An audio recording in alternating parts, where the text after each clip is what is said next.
A faint rhythm echoed through the dark, mechanical, steady, like the pulse of a machine pretending to be alive. Steve Rogers felt it before he heard it, a vibration under his skin that replaced the familiar beat of his own heart. Cold air touched his face, antiseptic and metallic, carrying the scent of oil and burnt ozone. He opened his eyes to a ceiling webbed with cables and dull gold symbols. Light came not from bulbs but from sanctified candles resting beside humming consoles. The world was silent except for the whisper of respirators and the murmured prayers of men who did not sound like doctors. Shapes moved around him, tall figures draped in crimson robes, faces half hidden behind brass respirators and lenses that glowed faintly blue. Their voices blended technology with religion. One intoned praise the Omnissiah, the flesh restored, while another recorded his heartbeat on a slate marked with holy runes. Steve tried to speak, but the words caught against the dryness in his throat. "Where am I?"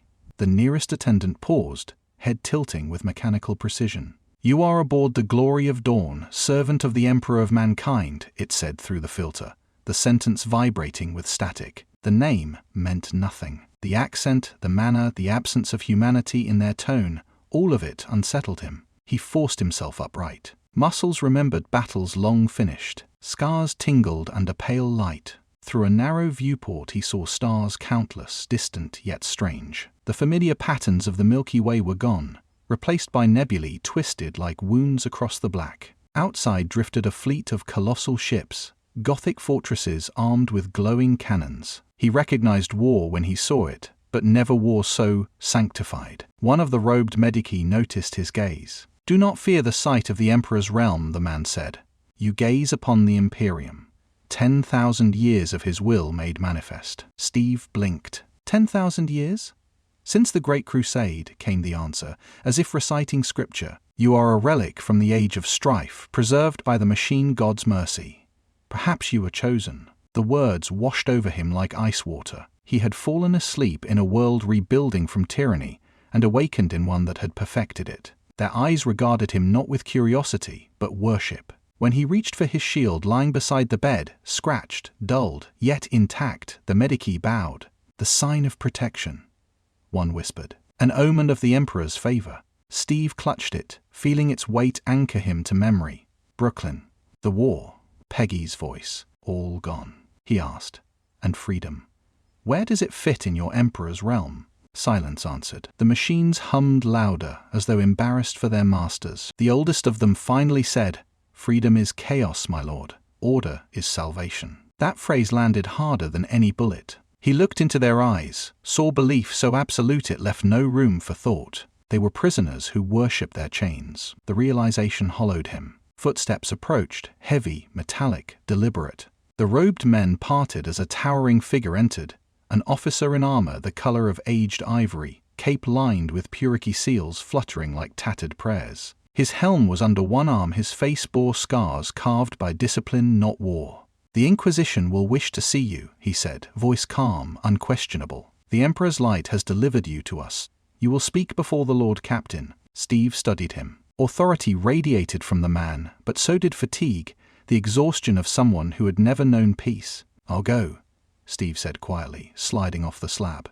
His bare feet touched the cold deck. The texture of the metal reminded him of factory floors in Brooklyn, built for industry, not comfort. As they walked the corridor, walls vibrated with distant artillery. Servitors moved past, human forms grafted with steel, eyes replaced by lenses. Soldiers stood at attention, their armor engraved with prayers. Every surface bore the same emblem, a double-headed eagle watching everything and forgiving nothing. He felt the weight of a civilization too vast to question itself. Yet even amid its cruelty, there was beauty, craftsmanship born of conviction, a grandeur that made him hesitate between awe and fear.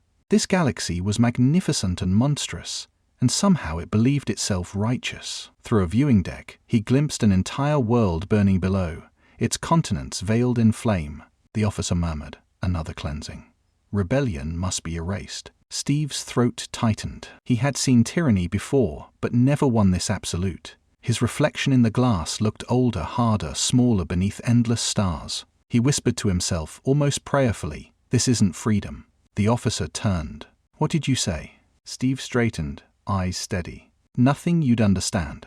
The man frowned but gestured forward. Come. The Lord Captain awaits. As the doors sealed behind them, Steve felt the hum of engines grow deeper. Like a heartbeat beneath the hull, a machine breathing in faith instead of air. Somewhere ahead, judgment waited, and in his chest, amid fear and disbelief, a quiet determination began to form. If this was the future, then it needed to remember its past. The corridors of the glory of dawn stretched like arteries through a living beast. Steam hissed from vents, cogitators hummed with hymnal rhythm, and servoskulls drifted silently overhead, the hollow faces of the long dead, now repurposed as floating instruments of obedience. Steve Rogers followed the officer through this labyrinth of steel and scripture, his boots echoing against grated floors. Every wall was carved with symbols of reverence, cogs intertwined with skulls, mechanical saints praying to engines. The air smelled of oil and incense, devotion distilled into machinery. When they reached the central manufactorum deck, a new sound filled the air. A chorus of binary chants, sharp and melodic, as though the machines themselves were singing. Hundreds of figures in crimson robes worked in synchronized rhythm, their bodies half human, half mechanism. Some had replaced entire limbs with steel appendages. Others had glowing eyes that shifted like lenses focusing on invisible data. At the center stood a massive figure, a tech priest of Mars, tubes coiling from his spine into the ceiling. His voice both human and mechanical. He turned toward Steve, lenses whirring. Flesh is weak, iron endures. The machine god smiles upon function restored. His tone was prayer, not greeting. Steve glanced at the officer beside him. You worship machines? The tech priest raised one metal hand, fingers jointed like claws. Not machines. The Omnissiah, the divine order within mechanism. Flesh corrupt circuitry obeys. The explanation chilled him more than any threat. He looked around at the countless attendants, men and women stripped of individuality, moving like gears within a living system. Each whispered fragments of liturgy. By voltage be sanctified. By function be fulfilled. It was faith fused with servitude, religion without warmth. A smaller figure approached, a young engineer, her hood half drawn, revealing one organic eye beside a glowing implant. She handed him a data slate, voice trembling through static. Your body... efficient. No corruption, no augmentation. The Omnissiah preserves. Steve met her gaze, or rather, the part of it that still looked human. Where I come from, he said softly.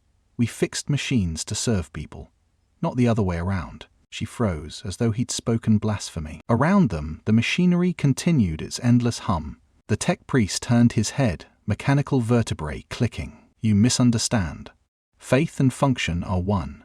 To serve the machine is to serve the emperor. Steve frowned. And where does that leave freedom? The answer came without hesitation. Faith is freedom. The words struck him like shrapnel. He had fought tyrants who justified control through fear, but never through sanctity. These people didn't obey because they were afraid. They obeyed because they believed. That made their chains unbreakable. He stepped closer to one of the assembly lines. Servitors labored without complaint, human torsos wired to automated arms, eyes replaced with red optics. They were breathing machines, stripped of will. He whispered, "Do they feel anything?" The young engineer's voice softened. Feeling hinders efficiency. But her gaze lingered on one servitor.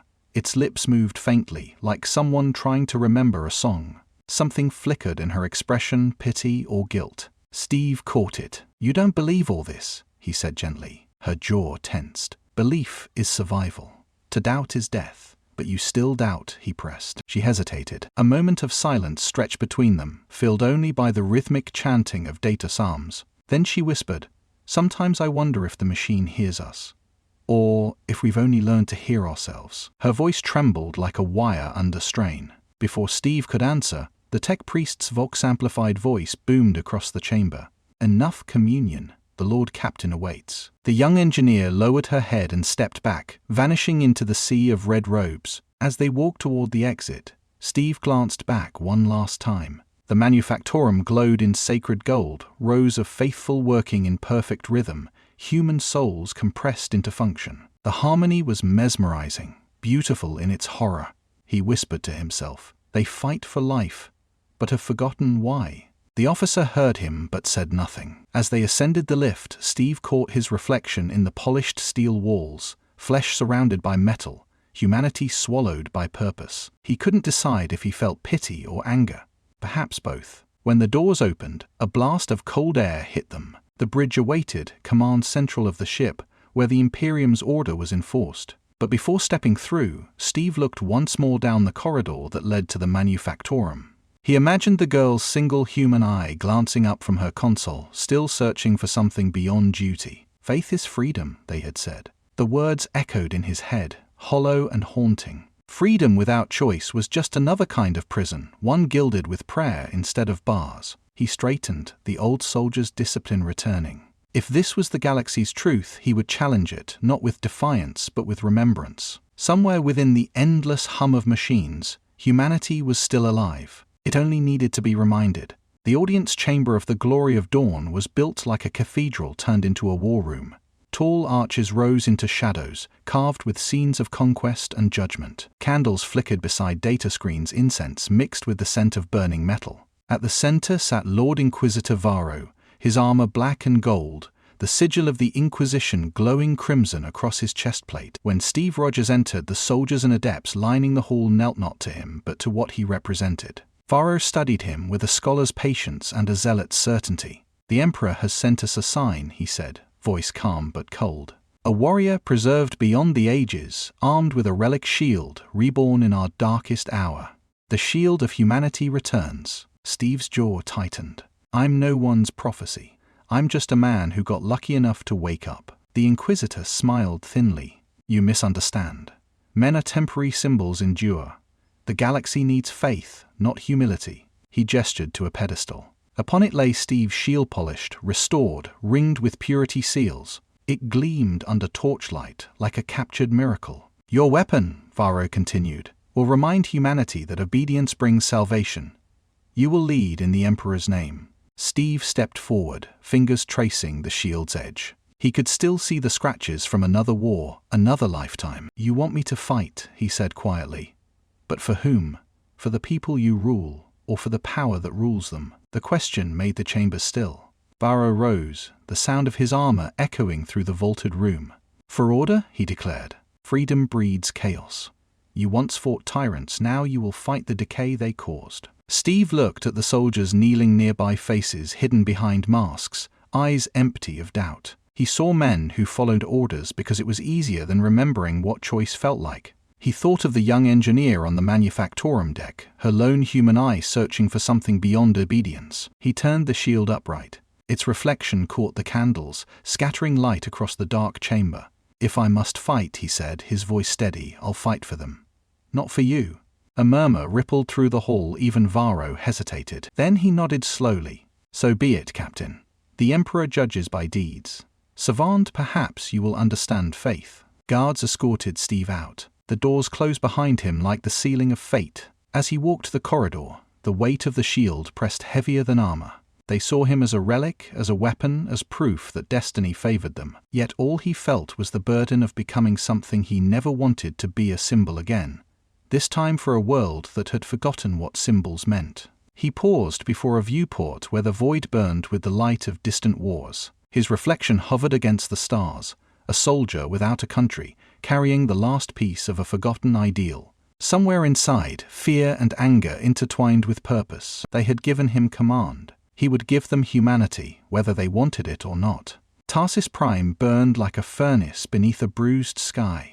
Ash fell in slow spirals over trenches carved through mud and blood. Steve Rogers stood at the front line of the Cadian 117th, the Imperial Guard regiment newly placed under his command. Around him, banners snapped in toxic wind, each bearing the double-headed eagle of the Imperium. Loudspeakers blared sermons of victory as artillery thundered from the hills. It was not the kind of war he knew, it was ritual mass sacrifice masquerading as strategy. "Captain!" barked Commissar Lauren, a gaunt man draped in black with eyes like polished coal. "The heretics advance from the eastern ridge. The Emperor demands annihilation." Steve scanned the horizon. The enemy came in endless waves, cultists chanting through gas masks, wielding weapons scavenged from ruin. They weren't monsters, they were men driven mad by desperation. "We hold the line," he ordered, voice steady. Protect the civilians near the ruins. Pull the Metcorps forward. Lauren's head snapped toward him. Civilians are irrelevant. Purge the heresy.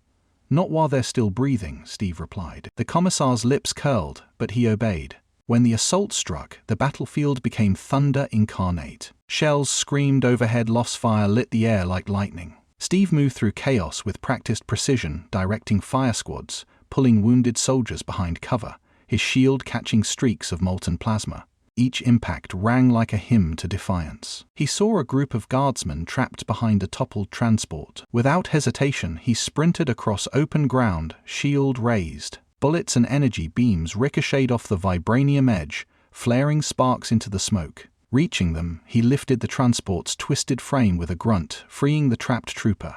"Move!" he shouted. "Live to fight smart, not die for ceremony." The men stared at him, astonished that anyone in command spoke to them as equals. They followed, firing with renewed spirit. Hours blurred into dusk. The cultist tide broke against the Cadian line, retreating into the ruins. Steve exhaled through gritted teeth, helmets smeared with soot. Victory should have felt like relief. Instead, it tasted hollow. The ground behind them was littered with bodies: Imperial soldiers, civilians, children clutching charms of the Emperor. He knelt beside one, closing the boy's eyes. Lauren approached, boots splashing through the mire. "Your compassion costs efficiency," he said flatly. "The Emperor's mercy is reserved for the dead."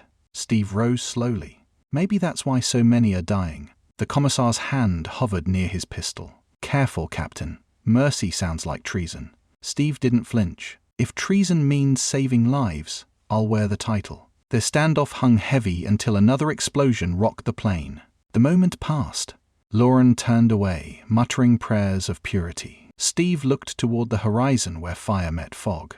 The soldiers gathered around him, faces dirt-streaked, eyes shining not with fear but belief. They'd seen him risk himself for strangers. They'd seen a leader who valued them more than doctrine. As night fell, the voxcasters spread reports of victory. But beneath the static, a different message traveled faster, whispered soldier to soldier.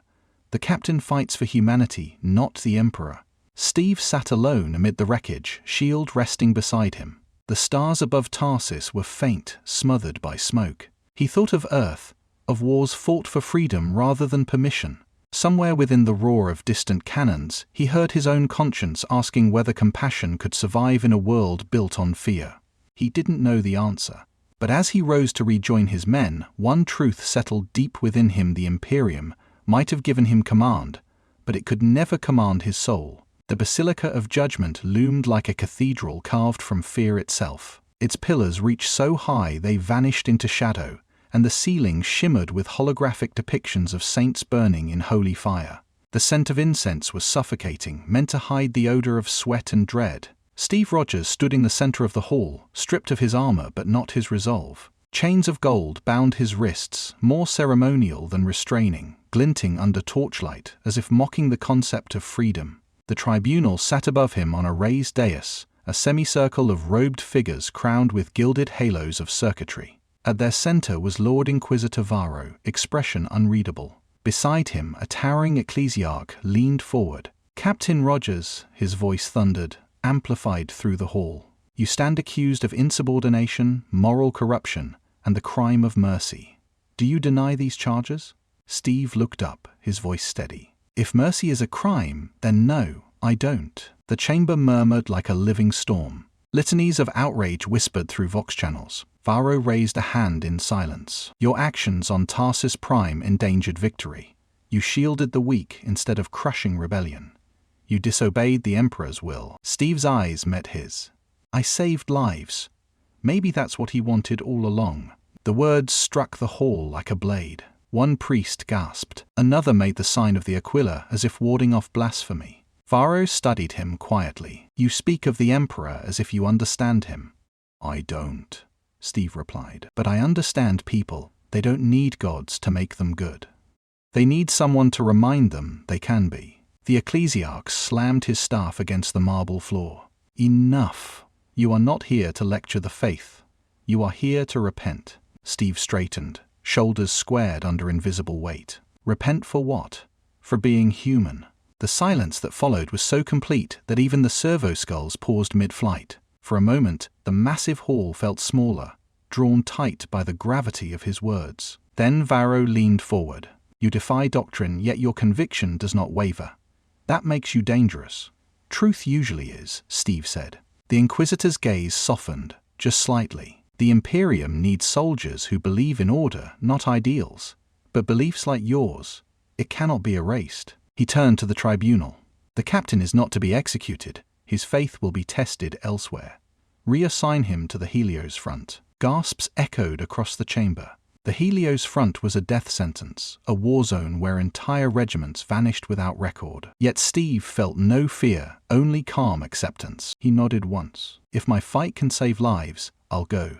As guards approached to remove his chains, one of the younger officers near the dais leaned close to a colleague and whispered, "He speaks like the Emperor once did." The words were meant to be hidden, but Varro heard them. His gaze followed Steve as he was led away, expression unreadable, not of anger, but of unease. Outside the basilica, the air felt cleaner. The sun hung red behind the spires, bleeding across the city like a warning.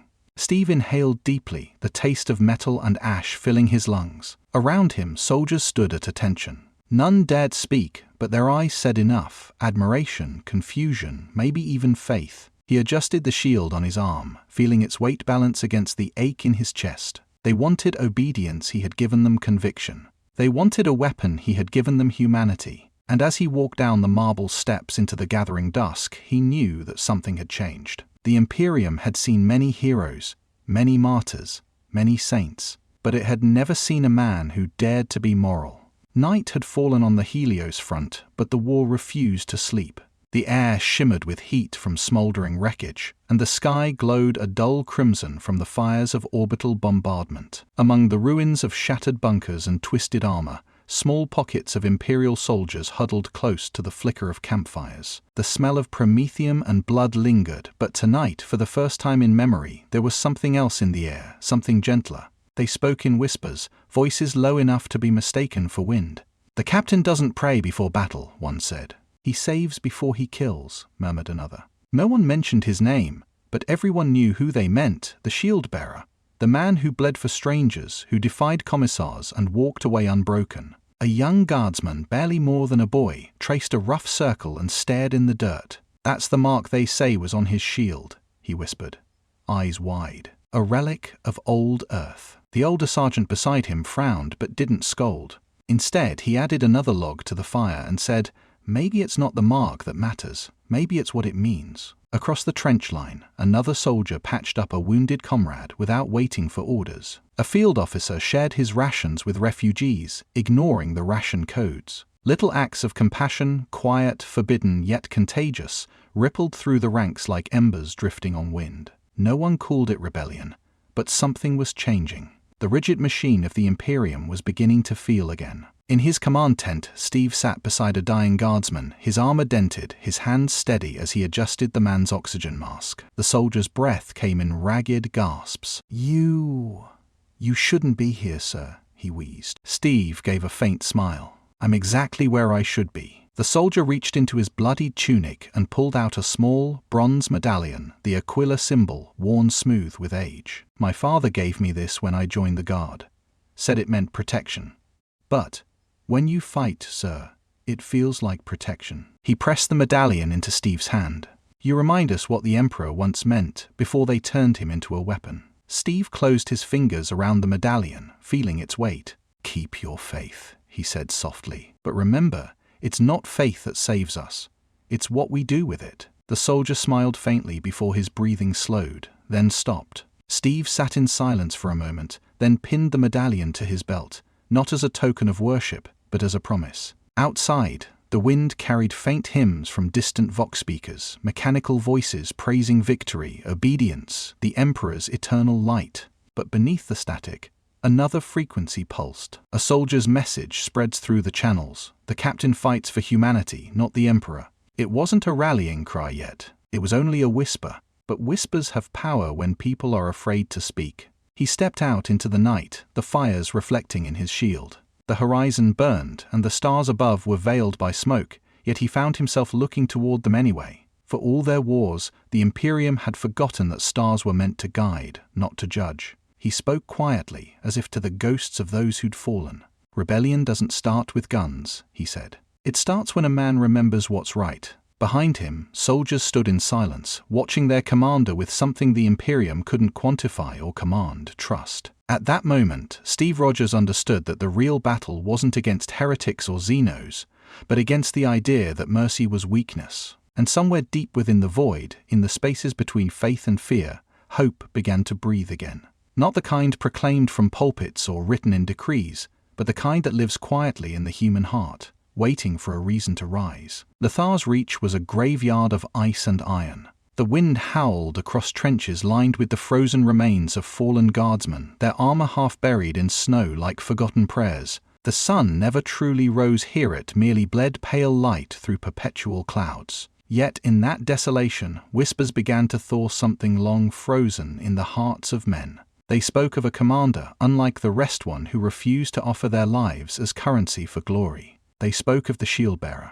Steve Rogers walked among his soldiers without the arrogance of rank. He shared their rations, their silence, their doubts. "We fight for people, not power," he told them, words carried on the cold wind, repeated like scripture. The phrase took root in the trenches faster than any sermon of the ecclesiarchy. Men who had forgotten the sound of laughter began to smile again. They painted crude blue circles on their shoulder plates, symbols of the shield they'd never seen but believed in. To some, he was proof that the Emperor's light had taken human form once more. To others, he was dangerous, a man who could make soldiers think. And in the Imperium, thought was the beginning of heresy. The breaking point came one bitter evening when a squad of exhausted troopers deserted their post. Their officer, Commissar Reth, lined them up before the camp to make an example of them. "Cowards feed chaos," he declared, pistol drawn, ready to enforce faith with blood. The watching soldiers stood frozen, too afraid to intervene. Then Steve stepped forward, his breath steaming in the frost. "Put it away," he said, voice calm but firm. "You don't restore courage by killing fear, you feed it." The commissar sneered. "You question the Emperor's justice?" Steve met his eyes. "No." "I question your understanding of it." The silence that followed was heavy enough to crack ice. When the pistol lowered, when the deserters were spared, something happened no one expected. The soldiers cheered. It wasn't loud, it was cautious, almost guilty, but it was the first cheer the trenches had heard in a century. The sound spread through Vox links, echoing across the front lines. For one fleeting moment, the endless war didn't feel like obedience, it felt like choice. From orbit, officers heard the noise and mistook it for static interference. On the ground, men wept without knowing why. Mercy had become contagious. In the following days, the name Captain Rogers became both a prayer and a warning. Soldiers whispered it before battle, believing his presence turned bullets aside. Chaplains condemned it as idolatry. Reports reached the higher echelons. Morale rising, discipline slipping, soldiers fighting for compassion rather than creed. What the Imperium called contamination, the men called clarity. Steve continued training new recruits, not in blind zeal, but in understanding why they fought. "You don't serve by dying," he told them during drills. "You serve by protecting the ones who can't fight at all." The words reached even the frozen cities, where civilians painted half-shields on the walls and offered prayers not to the Emperor but to the idea of him that Steve seemed to represent. Inquisitorial Vox traffic intercepted the rumors. "A saint reborn," one message read. Another called him a heretic wearing virtue like armor. Orders were given. "Dispatch a delegation. Observe the anomaly." That night, Steve stood atop a ridge overlooking the frozen expanse. The aurora shimmered across the sky like the memory of color in a dying world. He could feel it, the tightening noose of attention, the watchful eyes of faith and fear. He whispered into the cold, "If they call hope heresy, then maybe it's worth it." The shuttle cut through the frozen clouds like a blade, its descent leaving a black scar against the gray-white sky. Soldiers stopped mid-step, their voices dying into whispers. Everyone on Lethar's Reach knew that emblem, the Inquisition's seal, a crimson eye engraved with twin skulls. It was the mark of judgment. When the vessel landed amid the snow, steam rolled from its thrusters, swallowing the landing zone in haze. Out of the mist stepped a woman in a long dark coat, her stride measured, unhurried, absolute. Inquisitor Seraphine Vale. Her reputation had preceded her, an enforcer of the Emperor's truth, known for burning entire regiments to preserve faith. Yet her face was not cruel. It was composed, sharp, and almost sorrowful, as though conviction itself weighed her down. She stopped before Steve Rogers, flanked by stormtroopers whose weapons hummed with power. "Captain Rogers," she said, voice calm as frost, "you have been summoned for evaluation regarding irregularities in conduct." Steve met her gaze, unflinching. "If mercy is irregular, then I guess I'm guilty." One of the stormtroopers raised a weapon, but Vale gestured for him to lower it. "Walk with me," she said simply. They moved across the frozen plain toward the command outpost, the wind cutting around them like glass. "You've stirred dangerous ideas," Vale began, her tone more curious than accusatory. "You preach compassion, unity concepts that have no place in war." Steve's voice was steady, carrying over the wind. "Maybe that's why you've been fighting for 10,000 years and still haven't found peace." She turned to him, eyes narrowing. "Peace is a myth. Humanity survives through obedience. Hope is treason." Steve stopped walking. "Without hope, humanity dies faster than any war." The words hung in the cold air, heavy as iron. For a moment, she said nothing. The flicker in her eyes betrayed doubt, perhaps, but it vanished as quickly as it came. "You misunderstand the Imperium," she replied. "Faith holds it together. Without faith, we fracture." Steve shook his head. "Faith isn't the problem. Fear is." Inside the command shelter, soldiers pretended not to listen as the Inquisitor and the captain sat across from one another. Their conversation unfolded like a duel fought with words instead of blades. "You inspire loyalty," Vale said, studying him. "But not to the Emperor, to yourself. That makes you dangerous." Steve leaned forward. "They don't follow me because I'm special. They follow me because I remind them they're still human." Vale's tone sharpened. "Humanity is weak.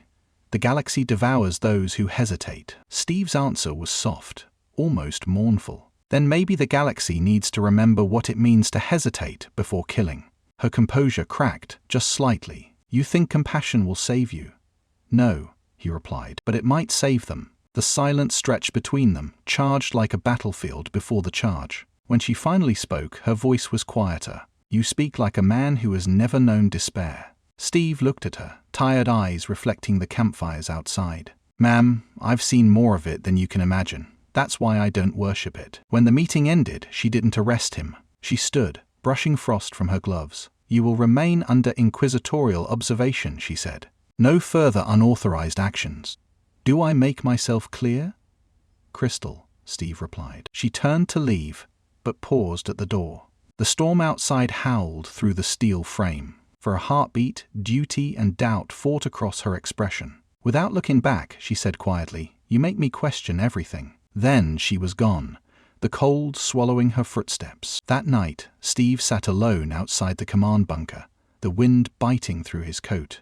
The soldiers had returned to their tents, pretending nothing had changed, but he could feel the shift in the air. Conversations were softer, eyes brighter, prayers whispered not in fear but in remembrance. Somewhere among the ranks, hope had learned to speak again. He looked up toward the dim stars, clutching the medallion at his belt. The Inquisition had come to condemn him, but instead it had listened.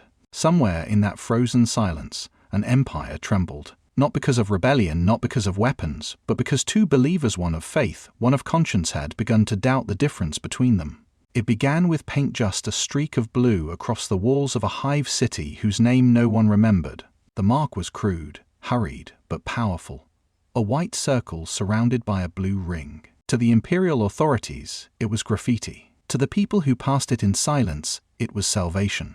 The symbol of the shield had spread faster than any official decree, carried not by propaganda but by rumor, by faith reborn in the hearts of the forgotten. Children whispered stories of the man who fought not for gods but for the living. Workers scrawled his words on factory walls, and refugees carved the shield into scraps of metal before fleeing bombardments. In the endless grind of the Imperium, where hope was rationed more strictly than food, that simple shape became dangerous. It said more than sermons ever could. It said they mattered. On the hive world of Gathi's Prime, the movement ceased being whispers and became voices. The ecclesiarchy had gathered thousands in the plaza to demand loyalty, to remind them who they were allowed to love and what they were allowed to believe. When the priest raised his staff and ordered them to kneel, the crowd hesitated. For the first time in generations, hesitation bloomed into defiance. A single voice shouted above the droning hymns, raw and desperate, for the living, not the lords. It echoed across the square, and others took it up, first as murmur, then as thunder.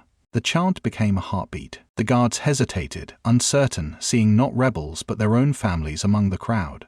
The priest screamed blasphemy and called for order, but it was too late. The shield had become faith, and faith was no longer theirs to command. Within days, the Inquisition labeled it uprising. Vox transmissions filled the void with words like heresy and corruption, yet every attempt to silence the message only amplified it. Propaganda units burned murals, but more appeared the next morning, brighter and bolder. On mining moons, workers refused quotas until safety protocols were restored, invoking the shield as their patron of protection. On agricultural worlds, peasants left food for refugees fleeing purges. Even among the Adeptus Guard, quiet symbols appeared etched beneath armor plates, tiny blue circles, no larger than a coin. They didn't shout their allegiance, they simply remembered who they fought for. It wasn't rebellion in the usual sense, it was compassion weaponized. When the reports reached the high command of the Helios sector, fear replaced fury. The infection of mercy, one inquisitor called it. They issued decrees forbidding the display of the symbol and purged anyone caught spreading the shield's lies. But every execution birthed 10 more believers. The fire they tried to extinguish was not made of flesh or fuel, it was made of conviction. And conviction, once lit, does not die quietly. Steve heard the news in fragments, smuggled messages, intercepted reports, desperate pleas for him to speak. He never told anyone to revolt, yet the galaxy had decided to follow him anyway. Standing beside Seraphine Vale inside a frostbitten command post, he listened to the latest broadcast describing riots on Gathi's Prime. "They're dying because of me," he said quietly. "No," Vale replied, "they're living because of you." Her words offered little comfort. He turned toward the window, where snow fell like ash. "The Inquisition will call it heresy," he murmured. "They'll call it hope," she countered, "and that's what terrifies them." Outside, storm sirens wailed in the distance, warning of incoming vessels, Imperial ships dispatched to restore order. Steve knew what that meant. He faced an impossible choice: silence the rebellion and preserve peace, or protect it and ignite war. His reflection in the glass looked tired, older, but his eyes still held fire. "If humanity has to burn," he said, voice low, "let it burn for the right reason." The city of Epsilon V was dying. From orbit, it looked like a wound, a continent-wide scar of smoke and fire stretching to the horizon. Heretic artillery rained from the mountains, turning spires of marble into molten rivers of ash. The screams of the wounded mixed with the metallic roar of bombardment, echoing through the Vox like a requiem. Steve Rogers stood in the ruins of a command bastion, his shield blackened and pitted from constant fire. Above, Imperial warships circled like vultures, awaiting a single word from High Command: "Exterminate us."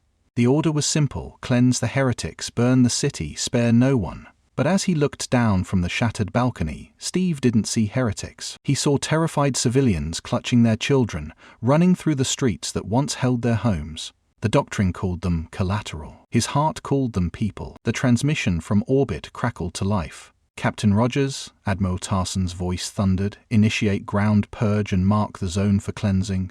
No survivors." The words hit like a blade. He knew disobedience meant death, but obedience meant losing his soul. He pressed the calm to his lips. "Admiral, there are thousands of civilians still here." "They're not part of this," static answered him, followed by a curt reply. "Every soul that resists order resists the Emperor. Carry out your duty." The channel cut. Around him, his men shifted uneasily. Sergeant Kalin muttered, "Sir, what are your orders?" Steve looked at them, faces streaked with soot and fear. "We're soldiers," he said softly, "not executioners.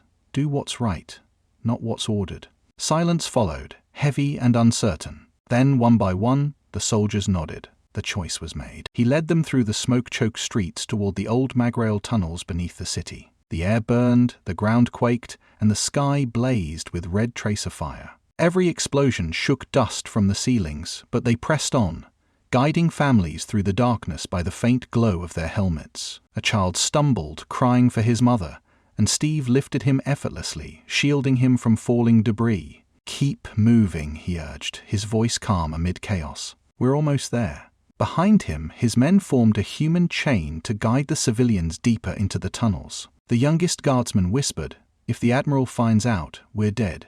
Steve glanced back. If he doesn't, they are. I'll take that trade. When the first bombardment struck the surface, the tunnels trembled like a dying heartbeat. Dust rained down, lights flickered, but they didn't stop. Outside, entire districts vanished under fire, but below, in the dark, life continued to move. Hours later, the bombardment ended. The once golden skyline of Epsilon V was gone, reduced to craters and embers. The air above the city shimmered with residual heat, and ash fell like black snow. Steve emerged from the tunnels with his unit exhausted and covered in soot. Behind them, thousands of civilians followed, their faces lit by the dim light of survival. The Admiral's voice returned over the calms, cold and furious. You disobeyed a direct order. Your command is forfeit. You will answer for this. Steve lifted the calm, voice steady. I already have. He threw it aside and looked toward the survivors. Children watched him with wide eyes. One of them stepped forward, saluted awkwardly, and whispered, "Thank you, sir." The gesture broke whatever distance remained between commander and saved. Soldiers lowered their weapons, civilians knelt in gratitude, and for a moment, amid the ruins, silence felt holy. As dawn broke, the first light of Epsilon V fell across his shield, its once bright colors dulled by fire. He knelt, resting it against the rubble, the metal scarred but unbroken. Compassion, he murmured, that's all it ever was. Around him, the surviving guardsmen stood in quiet awe. Sergeant Kalin said, "You know they'll call this treason." Steve rose slowly. Maybe. But they can't court-martial humanity. Above, the Imperial fleet repositioned, its formation like a halo of fire. Reports would soon spread. Captain Rogers defied extermination order, shielded heretics, saved thousands. The Inquisition would brand him a heretic. The ecclesiarchy would call him a false saint. But among the people, a new name had already begun to whisper through the ash. Savior of Epsilon V. He walked among the survivors, his steps quiet over scorched stone. An old woman reached out and touched the edge of his shield, her hands trembling. "You shouldn't have done this," she said softly. "They'll come for you." Steve met her eyes and smiled faintly. "They already have." Behind him, children followed in silence, carrying pieces of broken wall engraved with the blue and white symbol. The fires still burned, the Empire still hunted, but something greater had been born from the ruins, a belief that mercy could stand against might, that one man's refusal could shake an empire built on obedience. And as Steve looked toward the smoke-filled horizon, he felt neither victory nor regret, only resolve. The war for humanity's soul had begun, and his conscience would be its weapon. The Hall of Purity was carved from stone so white it hurt to look at. Light from braziers painted the vaulted ceiling in waves of gold, reflecting off marble pillars etched with the sigils of saints and martyrs. At the chamber's center stood Steve Rogers, stripped of his armor, bound in heavy iron chains that clinked with every breath. His shield lay at the foot of the dais like an offering unaccepted. Around him gathered the high priests of the ecclesiarchy, robed in crimson and gold, their faces half hidden by incense and arrogance. The air smelled of sanctity and fear. When the central figure rose, the sound of his robes whispered like fire. "Captain Rogers," he said, voice booming with ceremonial authority, "you stand accused of heresy, insubordination, and defiance of divine will. You led soldiers astray. You placed compassion above faith." The priests murmured their approval, their lips moving in practiced condemnation. "How do you plead?" Steve raised his head, eyes calm despite the bruises across his face. "I don't plead," he said quietly. "I stand." The words carried through the hall, defying the echoes meant to swallow them. A younger priest scoffed. "You claim to serve the Emperor, yet you reject his law." Steve met his gaze. "I serve humanity. If that's blasphemy, then you've forgotten who the Emperor died for." The silence that followed was absolute. Even the torches seemed to hesitate. One priest shifted uneasily, another clutched his rosary tighter. High Confessor Marn turned red beneath his cowl. "You speak of humanity as if it were divine," he thundered. "The Emperor's mercy is the only mercy." Steve's voice did not rise, but it cut through the room like light through glass. "Then maybe that mercy's been buried under too many thrones." The lash came before the words had finished echoing. A whip cracked across his back, the sound echoing through the hall. He didn't flinch. The second strike drew blood, the third left a trail of crimson down his spine. But the man didn't cry out. He simply looked at them, not with hate, but pity. "You can't save faith by killing what makes it human," he said. If your God demands cruelty, maybe he's afraid of kindness. That sentence broke something far more fragile than his skin. One priest lowered his whip. Another turned away, shoulders trembling. For the first time in centuries, doubt dared to breathe in a holy place. At the edge of the chamber stood Inquisitor Seraphine Vale. She'd come not to defend him, but to witness his fall. Yet as the lashes continued and his silence endured, something in her began to fracture. Every word he'd spoken on Lethar's Reach echoed in her mind. Do what's right, not what's ordered. She had believed she'd been forged by faith. Now she realized she'd only been shackled by it. When the High Confessor demanded repentance, Steve's head lifted once more. His voice, hoarse but unwavering, filled the chamber. You want me to kneel? You've mistaken faith for fear. I don't bow to power. I bow to principle. The hall erupted in fury. Silence him! Shouted one of the priests. 2 guards seized him, dragging him toward the dungeon doors. Blood trailed behind him on the marble like a scar across perfection. As he passed Vale, their eyes met. She whispered, so faintly that only he could hear, "Forgive us, Captain." He gave a faint nod before disappearing into the shadows. When the doors closed, the priests tried to resume their chants, but the words felt hollow. The youngest among them wiped tears from his face, ashamed and enlightened all at once. "What have we done?" he whispered. No one answered. Days later, rumors began to spread of a man who endured torture without breaking, whose silence spoke louder than sermons. The people called him the Chained Saint, the soldiers the shield of humanity. The ecclesiarchy called him dangerous, and the Inquisition, watching from afar, understood the truth. They had not silenced him, they had sanctified him. His chains had become scripture, his defiance a hymn.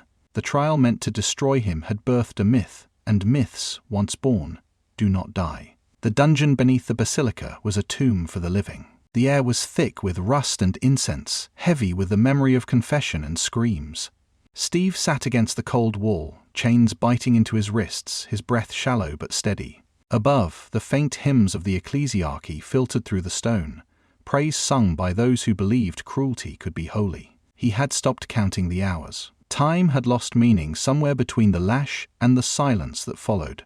Yet even there, in the Empire's darkest cell, his resolve did not break. It merely waited. The sound of footsteps broke the stillness, soft, deliberate, echoing off the damp corridor. A light appeared, flickering against the walls until it revealed her face. Seraphine Vale moved like a shadow wrapped in purpose. Her crimson cloak was gone, replaced by a simple coat stained with ash. In her hands, she carried a torch and something else, a shield, battered but whole. "You were right," she said quietly, her voice trembling with conviction. "I've spent my life serving the Emperor's word, but I never served his people. You reminded me what faith was meant to protect." She knelt beside him and unlocked the chains. The sound of the lock breaking echoed like the beginning of a new prayer. Steve flexed his bruised hands, the metal falling away. "If you do this," he warned softly, "they'll call you heretic." Seraphine smiled faintly. "Then maybe it's time someone did." They moved through the catacombs in silence, guided by shafts of moonlight cutting through cracks in the ancient stone. Statues of saints lined the walls, their eyes hollow, their faces eroded by centuries of blind reverence. Steve paused beneath one, touching the base where the inscription had long faded. "Even a stone forgets why it was shaped," he murmured, "but it still stands." They reached the outer gate where the tunnels met the surface. The night greeted them with cold air and the distant hum of ships above. For the first time in weeks, Steve saw the stars, endless, indifferent, alive. He breathed deeply, as if filling his lungs with purpose again. "We can't save an empire," he said quietly, "but we can save its people." Seraphine turned toward him, eyes shining in the pale light. "Then that's what we'll do," she replied. She knelt, not in worship, but in respect, and handed him the shield. He took it, the metal warm from her hands, and fastened it to his arm. "No more saints," he said. "No more masters," she nodded. "Only humanity." Together, they stepped out into the frozen plains, 2 fugitives against a galaxy. The alarms began to sound behind them, faint at first, then rising in fury. But ahead, the horizon stretched wide and clean, a path unclaimed by any creed. As dawn crept over the ruins, the shield of humanity rose again, no longer for orders, but for souls. And somewhere in the cold void, hope exhaled, reborn, not as prayer, but as promise. The galaxy had begun to change in ways the Imperium could not predict or control. On worlds scarred by endless war, the banners of the Emperor still hung, but beside them, painted in crude blue and white, appeared another mark, the shield. What started as whispers in trenches and symbols on walls had become an oath shared in silence. Across regiments and sectors, soldiers once divided by creed and fear began to act as one. They called themselves the Shieldborn. They didn't pray before battle, they remembered. For the living, they murmured, not the lords. No preacher had taught them this, no decree had permitted it. It was faith reclaimed by the forgotten, a new gospel written not in ink or blood, but in compassion. On the industrial world of Meridian the Ninth, a battalion defied orders to bombard a heretic enclave. Instead, they evacuated the civilians trapped inside, choosing mercy over massacre. When questioned by their superiors, their captain simply said, "We fight for people, not for power." The statement spread faster than any sanctioned prayer. Vox transmissions carried it to nearby sectors soon. Entire platoons adopted the shield as their emblem. They began rescuing the wounded from both sides of the battlefield, burying the dead with respect, imperial or otherwise. The axe was small, quiet, and utterly unforgivable. To the High Lords of Terror, it was contagious. To the people, it was awakening. Steve Rogers watched it all unfold from the shadows of an abandoned communications outpost on a moon near the Helios Rift. Seraphine Vale stood beside him, monitoring the intercepted reports. "They're calling them the Apostate Guard," she said softly. "Your words are spreading faster than the Inquisition can burn them." Steve shook his head, his expression weary but resolute. "They're not my words," he said. "They're just remembering what being human feels like." She turned to him, her gaze filled with both pride and dread.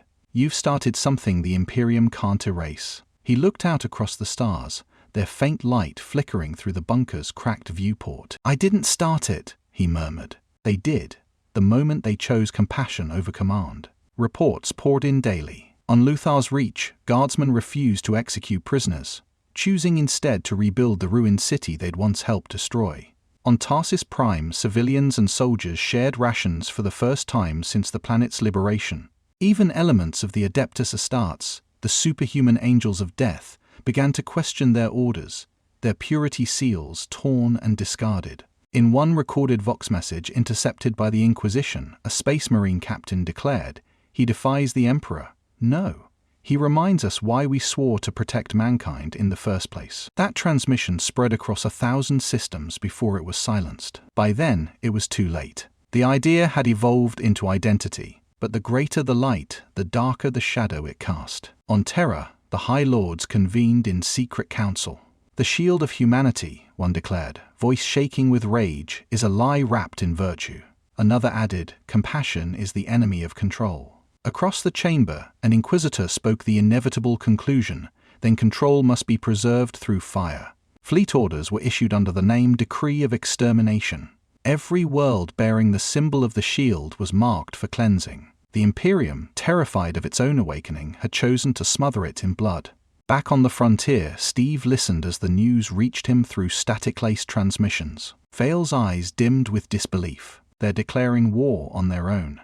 Steve tightened the strap on his shield, his voice quiet but certain. "Then they've already lost." Outside, the night sky shimmered with distant flashes, fleets mobilizing, banners of faith against banners of freedom. Yet for every ship that launched, 1,000 hearts stayed loyal to the unseen ideal he embodied. They no longer needed gods to justify their courage. They had found something far greater, the will to choose what was right. As the storm of war gathered once more, Steve stood at the edge of the comm station, watching the horizon burn with sunrise. The Shieldborn had no throne, no scripture, no promise of salvation, only the conviction that mercy mattered. And in a galaxy ruled by fear, that made them unstoppable. For the first time in 10,000 years, humanity was not fighting for survival. It was fighting to remember itself. The shield of humanity was no longer a man. It was a movement, one that would either redeem the stars or set them aflame. On Terra, the throne world of humanity, the sky was gold and eternal, or so the faithful believed.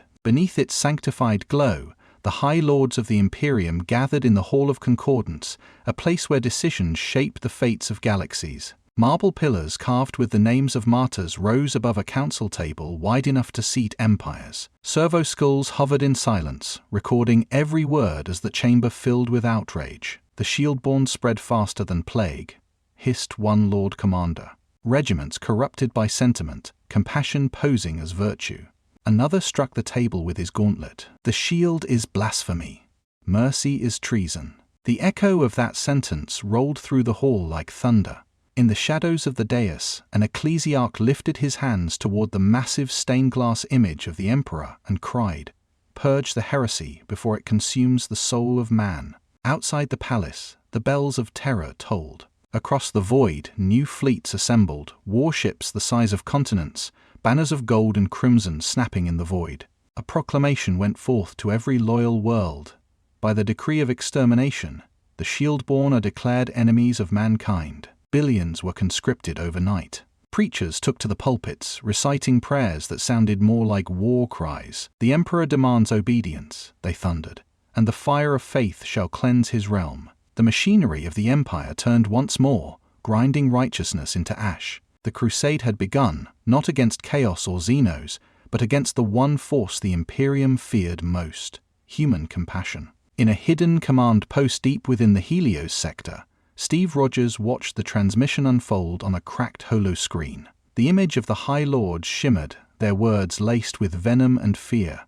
His hands rested on the edge of the table, knuckles white, jaw set. Behind him, Seraphine Vale paced restlessly. "They've declared a holy war," she said bitterly. "Every fleet, every regiment, they'll hunt anyone who carries your symbol." Steve didn't answer immediately. His eyes lingered on the screen where priests blessed torpedoes in the name of purity. "They're not my enemies," he said finally, voice low but steady. "Just lost brothers." Seraphine turned sharply toward him. "They'll burn whole worlds to erase you." He nodded.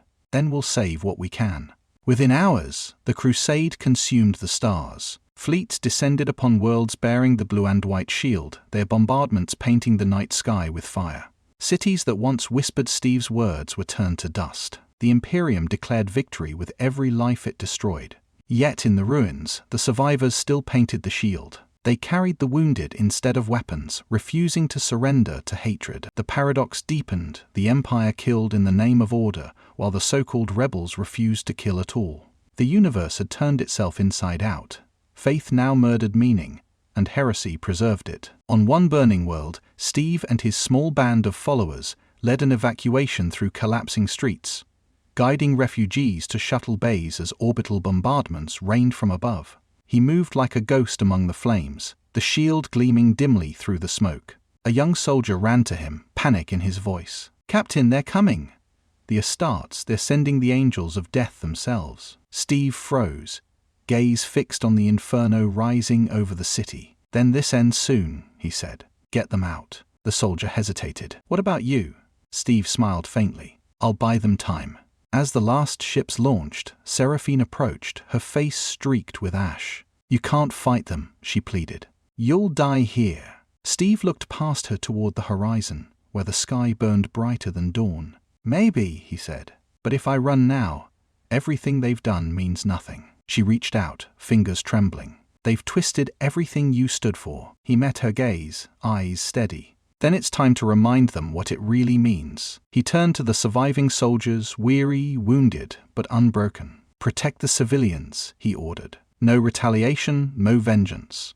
We fight to save, not to destroy." They saluted him silently, understanding the cost. Overhead, thunder rolled, the arrival of the Astartes strike cruisers, descending like judgment incarnate. Steve stood at the city's edge, watching as fire fell from the heavens. His expression held no rage, only grief for a civilization that had forgotten the difference between faith and fear.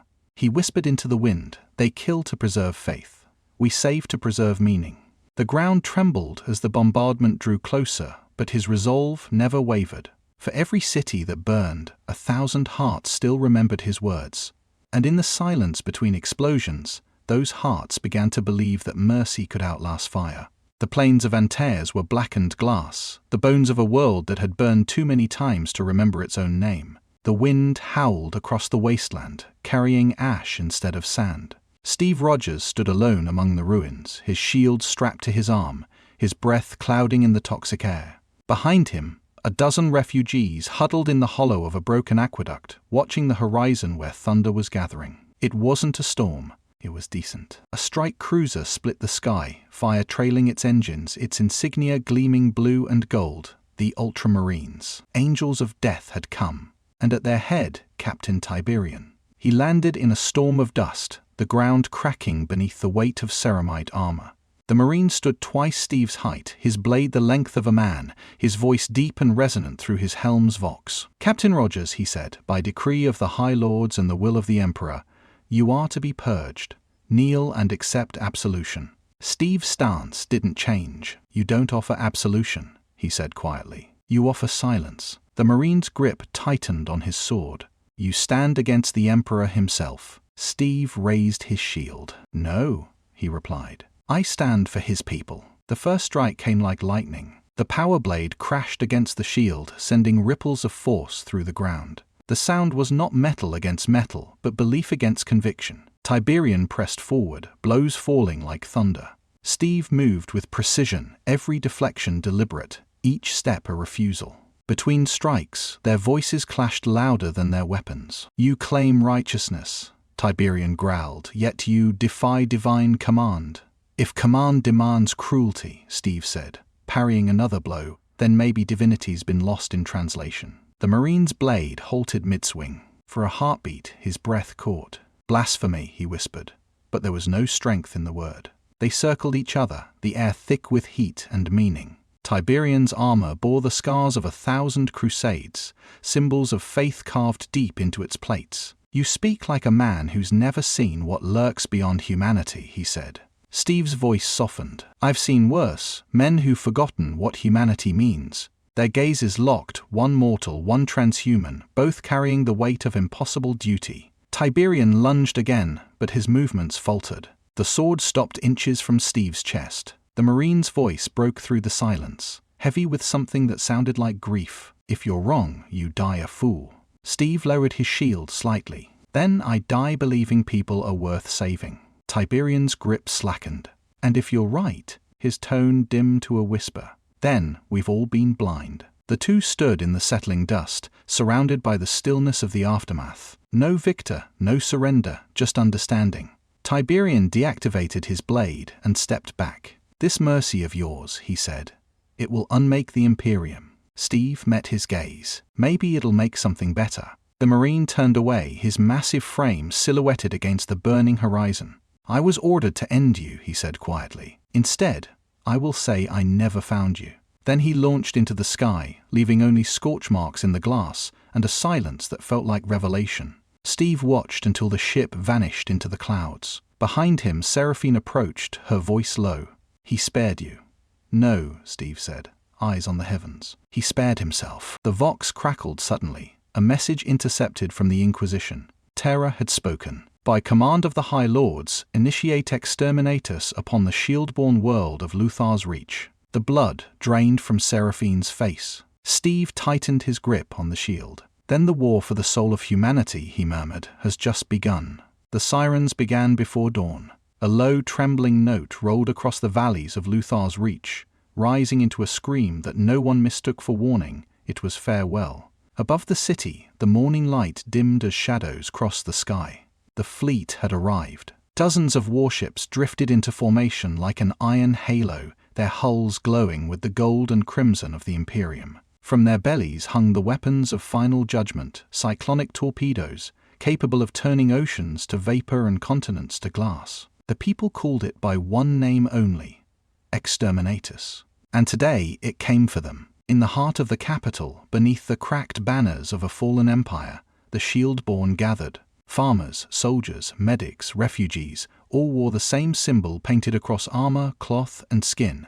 The blue and white shield shimmered faintly in the dust-filled light, not as defiance, but as remembrance. Steve Rogers stood before them on a makeshift platform built from shattered masonry, his armor scarred, his shield scorched yet unyielding. The crowd stretched beyond the horizon, a sea of faces illuminated by fear and hope in equal measure. The distant thunder of engines rumbled overhead. He took a breath, steadying himself, and spoke. "I can't promise survival," he said, voice amplified through the vox, carried across trenches and bunkers, across streets and plains. "I can't promise victory, but I can promise this: what we do here will mean something." His gaze swept the crowd. "They say they're coming to cleanse us. But you can't cleanse humanity from itself. They'll learn that when this world burns, it burns with love, not hate." His voice cracked slightly on the last word, but the tremor only made it more human. Around him, soldiers nodded, civilians clutched each other's hands. "If we must fall," Steve continued, "let's fall as humans, protecting, forgiving, helping. That's how we win." Beside him, Seraphine Vale knelt, whispering a prayer, not to the Emperor, but to the fragile spark within every living soul. "Guide our hearts," she murmured, "even when the stars abandon us." The rumble from the heavens grew louder. Sirens wailed again as the first firestorms tore through the upper atmosphere, turning clouds into rivers of flame. In the command bunkers, officers barked orders, but no one moved to retreat. The Shieldborn had already made their choice. Across the front lines, the chaos began, not with panic, but with purpose. Squads rushed into the streets to evacuate the wounded. Medics carried children through collapsing corridors. A guardsman threw himself over a civilian as debris rained from the sky, his last act a shield of flesh. Pilots launched their fighters in desperate arcs against the descending torpedoes, their trails drawing fleeting streaks of light through the darkness. Every act of resistance was an act of compassion, a defiance born not of rage, but of care. The sky burned, and yet mercy remained. In the central bunker, Seraphine watched the tactical feed, tears streaking down her soot-stained face. "They're falling everywhere," she whispered. "Cities, oceans, everything." Steve stood beside her, watching the flames engulf the horizon. "They're not falling," he said softly. "They're standing in their own way." She looked at him, voice trembling. "There's still time to flee. You could—" He shook his head. "If I leave, this stops meaning anything." He placed his hand gently on her shoulder. "Get to the fleet. Make them see what they're destroying." She hesitated, then nodded. "And if I can't?" He smiled faintly. "Then remind them what we are." Outside, the bombardment intensified. Entire mountainsides vanished in light. Through it all, the Shieldborn kept fighting, pulling the wounded from wreckage, covering strangers with their bodies, refusing to surrender their humanity, even as the world disintegrated around them. In one final transmission intercepted by the orbiting fleet, Steve's voice echoed across the void. "We're still here. And if this is the end, then let it end with kindness." Silence followed, then, unexpectedly, hesitation. On one of the inquisitorial bridges, a young officer froze before pressing the final firing rune. "They're not screaming," he murmured. "They're forgiving." The Admiral's hand hovered above the command sigil. For the first time in centuries, the Imperium's vengeance paused. On the surface, the air turned molten. Steve stood at the edge of the bunker, shield raised against the storm, his silhouette framed in fire. Around him, the last survivors huddled, not praying for deliverance but thanking one another. The sky fell, and still, they did not curse. They simply looked upward, together. And somewhere within the flames, the universe bore witness to the rarest thing it had ever seen: a war without hate. When the light finally swallowed the horizon, humanity's soul did not vanish. It became a legend. The night sky above Luthar's reach burned with descending fire.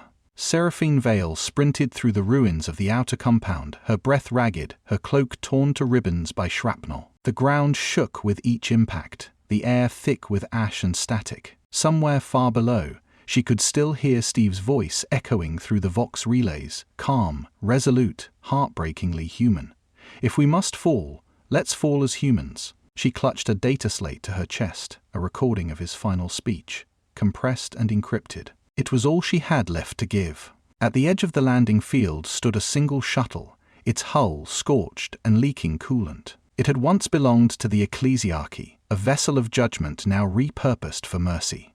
Seraphine climbed into the cockpit, blood streaking her sleeve, and began rerouting power to the thrusters. The calm unit blinked red, jammers from orbit blocked all outgoing transmissions. She tightened her jaw.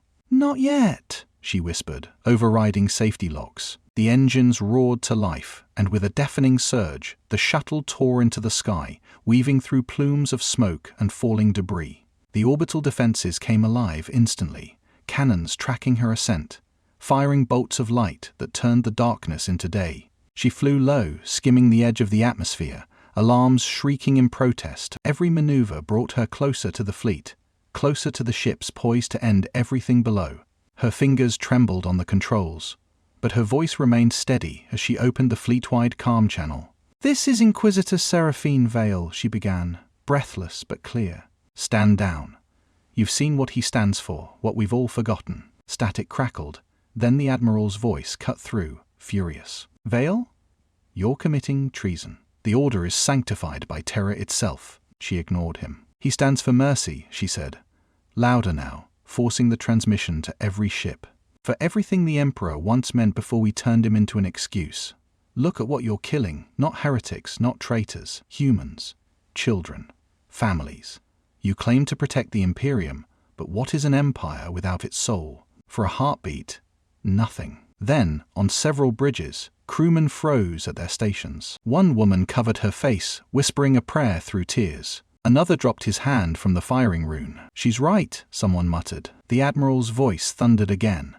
"Execute firing protocols." But the hesitation had already spread, a ripple of doubt moving faster than command. On one of the secondary monitors, an officer whispered, "If this is heresy, may God forgive us." Seraphine's shuttle climbed higher, breaking through the clouds. From her viewport, the fleet filled the heavens, a crown of fire encircling the dying world. She transmitted again, her voice trembling now. "If you still believe in the Emperor, then remember he believed in you, in us.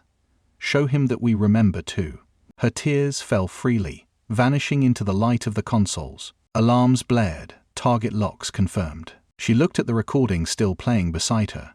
Steve standing before his people, promising meaning instead of survival. "You were right," she whispered. Faith was never about fear.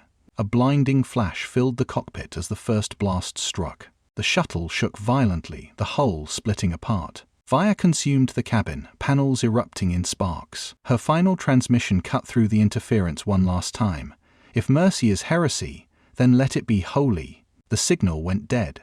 For a long moment, the void held its breath. The bombardment paused. 10 seconds, nothing moved, nothing burned. The torpedoes hung in space, engines cooling, targeting systems silent. On the bridge of the flagship, the Admiral's hand hovered over the command rune, sweat dripping down his temple. He saw her shuttle's wreckage falling like a meteor through the clouds, and something inside him faltered. His voice broke into the calm. "Hold fire." On the surface, the explosions ceased. The shieldborn lifted their heads, confused, disbelieving. In the sudden quiet, the wind carried the faint hum of life, the beating of hearts, the shifting of rubble, the cry of a newborn. Steve looked skyward, ash streaking his face. The fires above dimmed, replaced by the pale shimmer of stars. He didn't know why, didn't yet know what she'd done, only that for the first time since the invasion began, the sky wasn't falling. It was waiting. 10 seconds of stillness. 10 seconds between annihilation and mercy. When the silence broke, it was with the sound of hope exhaling. The bombardment did not resume. The heavens held their fire. Seraphine's shuttle was gone, but her message remained, a voice too human to erase. In those 10 seconds, an empire paused to remember what it had lost. And below, Steve Rogers prepared to face the gods themselves. The inquisitorial flagship loomed above the clouds, a fortress of iron and faith suspended in the void, its cannons still aimed at the broken world below. Lightning danced along its hull as though the heavens themselves trembled in indecision. A single dropship rose from the surface, engines flickering, hull scarred. Inside stood Steve Rogers, battered, bloodied, and resolute. Half his shield hung from his arm, the other half rested against the cockpit floor like a relic. He watched the ship grow larger through the viewport, its silhouette framed by dying stars. "For her," he whispered. "For them." The dropship struck the cruiser's hull with a screech of metal. The impact jarred him to the bone, but he forced the hatch open and stepped into the corridor, smoke curling around him. Servitors turned in confusion, alarms blared. Marines raised their rifles, then hesitated. The man before them wasn't an enemy. He was something beyond comprehension. Defiance made flesh. Steve moved past them wordlessly, limping toward the command deck. His footsteps echoed down the corridor like the beat of a slow drum. When the blast doors opened, the Admiral was waiting, robed in gold and fury. "You came here to die," he said. Steve looked up, his face half lit by the flickering consoles. "No," he answered. "I came to make sure they don't." The Admiral's voice shook with disbelief. "You think you can stop the Emperor's will?" Steve's lips curved into a faint, weary smile. You already have. He believed in humanity. You've turned that belief into fear. The Admiral drew his plasma pistol, but Steve was already moving. He slammed his shield, what was left of it, into the weapon, sending it skidding across the deck. Sparks showered around them as warning klaxons screamed. A control console flickered red. Exterminator's charges primed. Steve looked up at the display, then back at the Admiral. "You can erase my name," he said softly, stepping toward the console, "but not what it means." The Admiral fired once, the bolt searing Steve's shoulder. He didn't stop. He reached the control array, blood trailing from his hand, and tore the access panel free. Circuits hissed and spat light. "You can't," the Admiral began, but the rest was lost in the explosion. Energy surged through the ship's spine. The weapons array overloaded, collapsing under its own power. Fire consumed the command deck, swallowing everything in a blinding glow.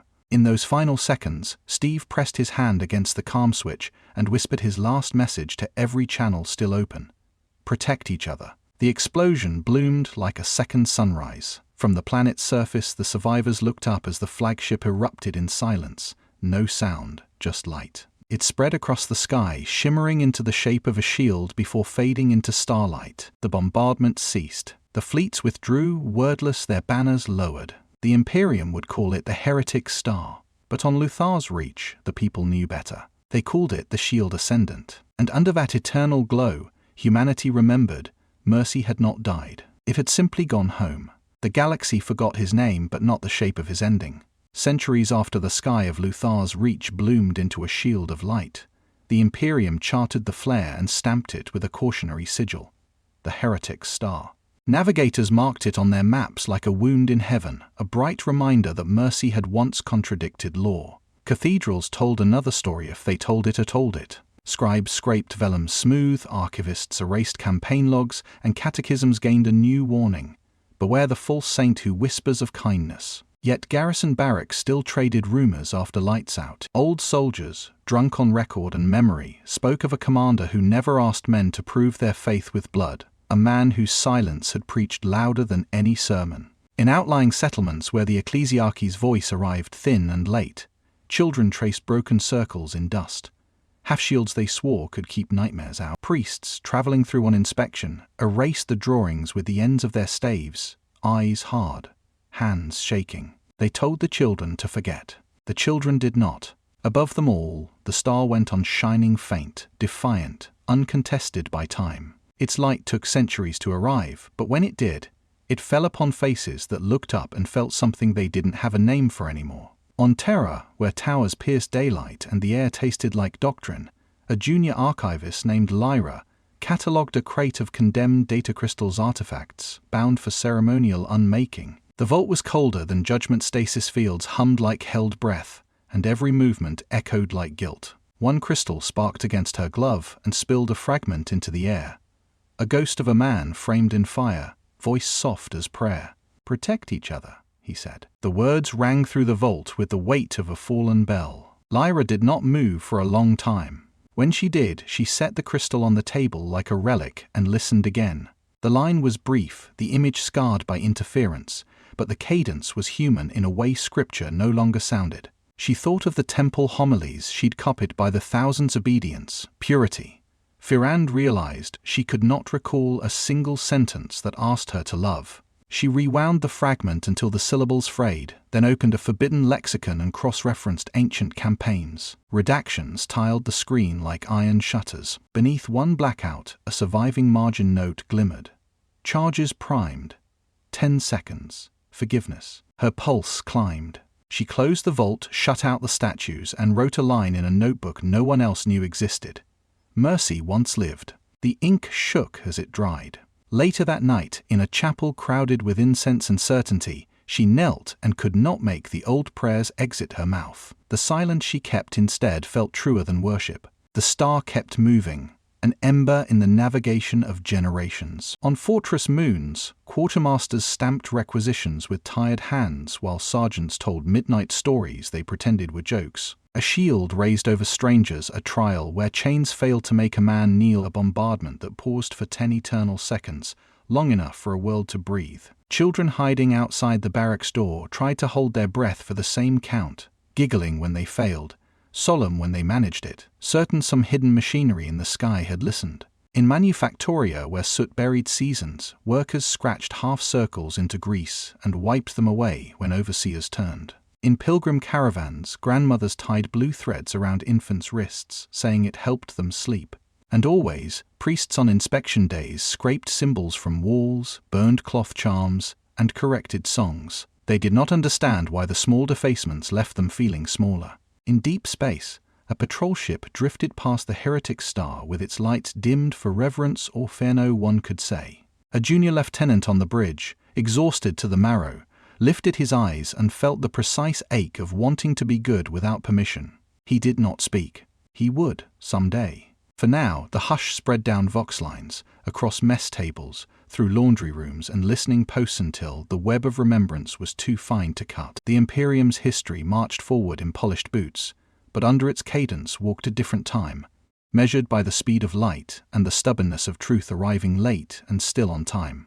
The archives beneath the Basilica of Terror were older than the Empire's memory, a labyrinth of paper, code, and silence where the past went to be purified. Lyra moved through its corridors with the steadiness of habit, her boots whispering over marble veined like bone. She had spent years cataloguing redacted histories, deleting contradictions, perfecting the art of forgetting. But since the discovery of the damaged Vox recording, she could not look at the shelves the same way. Every sealed container felt like a heartbeat smothered under glass. Every erasure smelled faintly of guilt. Her nights had become a ritual of disobedience. After the last archivist left, she would lock herself inside and unseal the confiscated reliquaries, scraps of text salvaged from battlefronts, unsorted and untranslated. It was in one such session that she found the journals. They were simple digital tablets, their casing scorched, their content fragmented by age. The metadata tagged them to a C.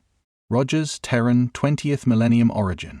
Lyra opened the first file. A voice filled the chamber, low, even impossible. Courage without compassion is cruelty. The sentence landed like a revelation disguised as common sense. She played it again, until the words ceased being sound and became gravity. The same night, across the war-sprawled moon of Foros IV, a man named Darius Venn dreamt of a figure standing before a storm, a man holding a shield of light that turned fire aside. He woke with his pulse hammering, unsure whether he had seen a vision or remembered one. Darius was a decorated veteran, a product of faith and discipline, but something in the dream gnawed at his certainty. Days later, while stationed near Terra, he overheard a rumor among the maintenance crews of an archivist in the Basilica whispering heresy not in hatred, but in hope. Against all instinct, he sought her out. Their meeting took place in a disused copy hall, candles guttering between stacks of banned manuscripts. Lyra looked up from her work as the soldier entered, armor dull with travel, insignia hidden beneath his cloak. "You shouldn't be here," she warned.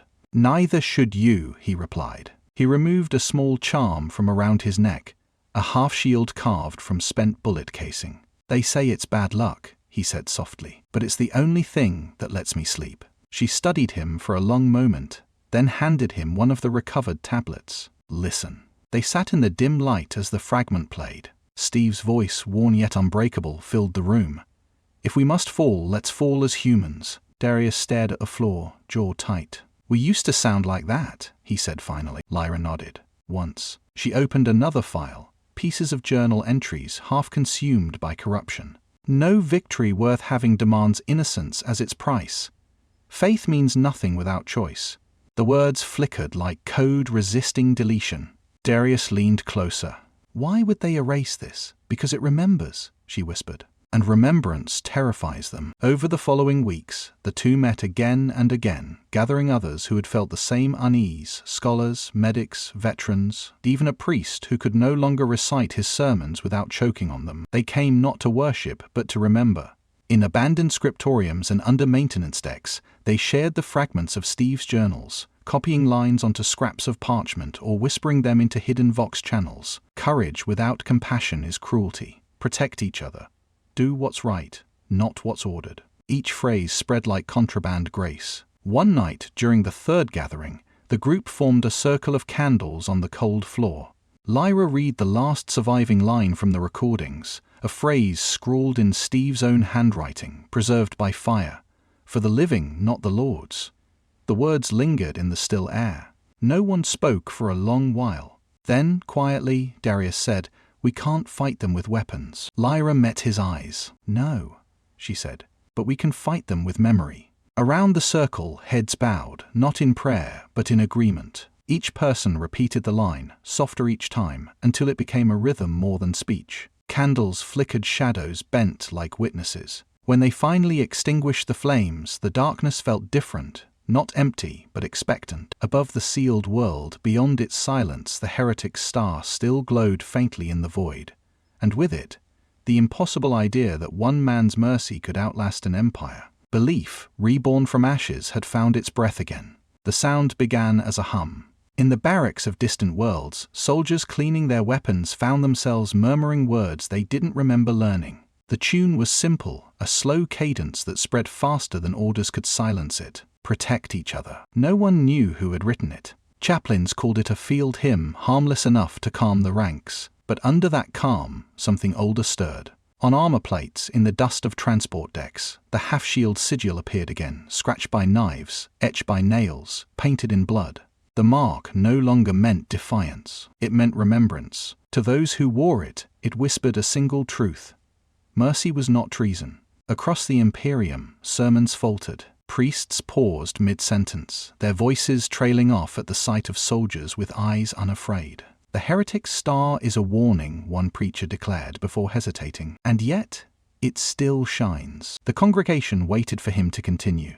He never finished the homily. The next morning, the ecclesiarchy reassigned him to the outer colonies. In manufactoria and mining domes, workers passed vox slates hand to hand, each carrying a single encoded message. The phrases were always the same: do what's right, not what's ordered. Courage without compassion is cruelty. No author was listed, but the people began calling it the Gospel of the Shield. Lyra and Darius moved through the underhive of terror, living like ghosts among the machine shrines. Their network had grown beyond control, modes of memory spreading across sectors. They no longer met in candlelight, there were too many of them. Instead, they encoded fragments of Steve's words into hymns and liturgical canticles. Vox choirs sang them during Mass without realizing what they carried. The Imperium sang its own rebellion. In cathedral squares, the faithful knelt to recite "protect each other" without knowing the phrase's origin.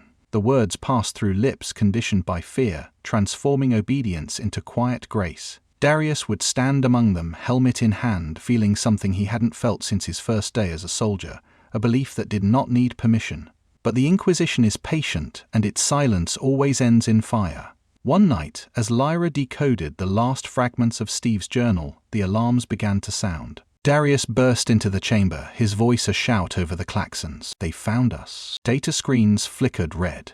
The system had been breached. She turned to him, eyes shining, not with fear but clarity. "Then it's time," she said. "We can't hide it anymore." She uploaded the journal to the datanet, setting its encryption to dissolve into every frequency. Across the Imperium, the words began to scatter like seeds on solar winds. Vox networks, astropathic relays, ship logs, all filled with a single signature: the shield of humanity. Outside, the sky of terror glowed with the light of burning towers. Darius fought in the corridors, holding back the Inquisition's troops as Lyra worked. Her fingers flew across the controls, initiating the final transmission. Through the chaos, Steve's voice played once more, the same message that had survived centuries.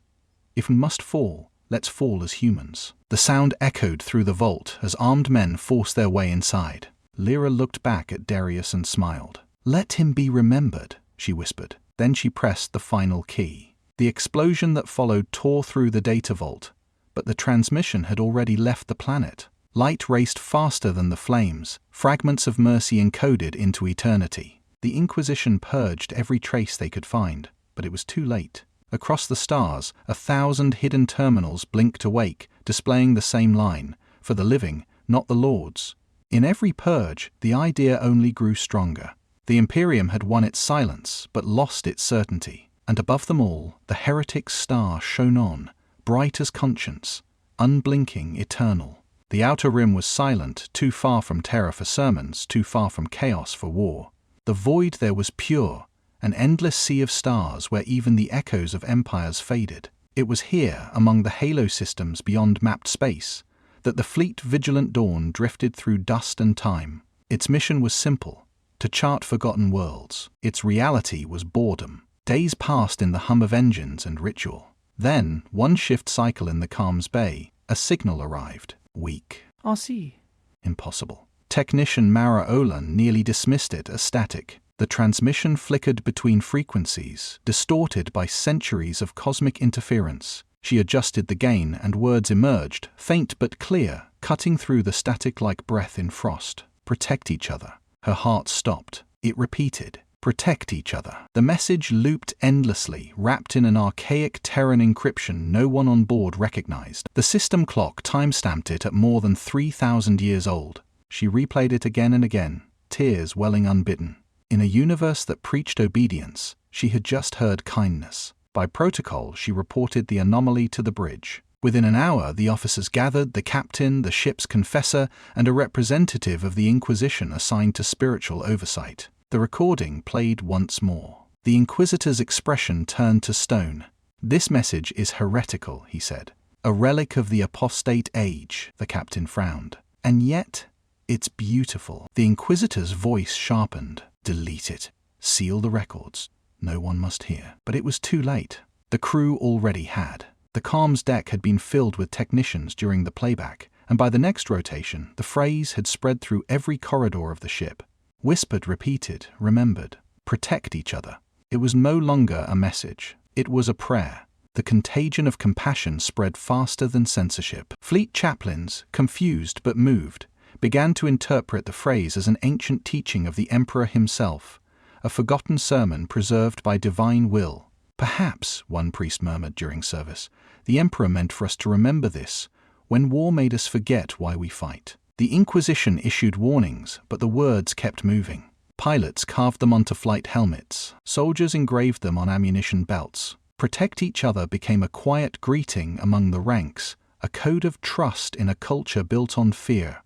Months later, when the Vigilant Dawn returned to Imperial space, the signal had followed it, not through official channels, but through human ones. Astropaths repeated it unconsciously in trance. Choirs began humming it between litanies. Machine spirits embedded it into data logs. It became the heartbeat of the Imperium's forgotten conscience. By the time the ecclesiarchy realized what had happened, it was everywhere. They tried to claim it.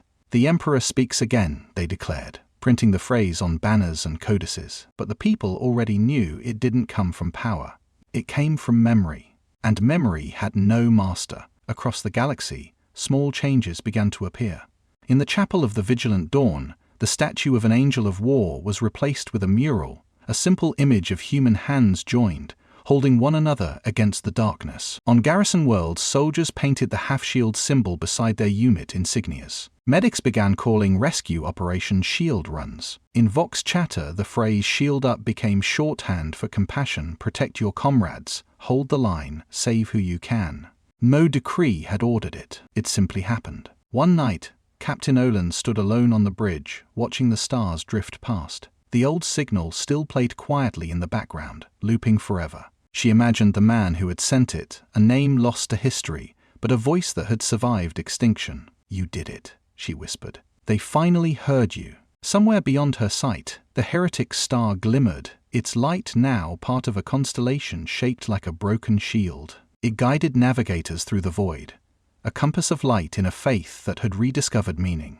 No one remembered his name, but everyone knew his words. In a universe built on silence, a single sentence had survived the dark: protect each other. Hope had returned, not as rebellion, but as instinct. And somewhere, beneath all the dogma and machinery, humanity began to feel human again. The Imperium changed so slowly that no one noticed it happening, not the priests, not the generals, not even the Inquisition. It began with the smallest of gestures: a medic who refused to abandon the wounded on both sides, a commissar who ordered his troops to stand down instead of slaughtering prisoners, a priest who rewrote a single prayer, replacing purge with protect. The phrase "protect each other" had ceased to be a whisper. It has become a language. And once a language finds its people, it never dies again.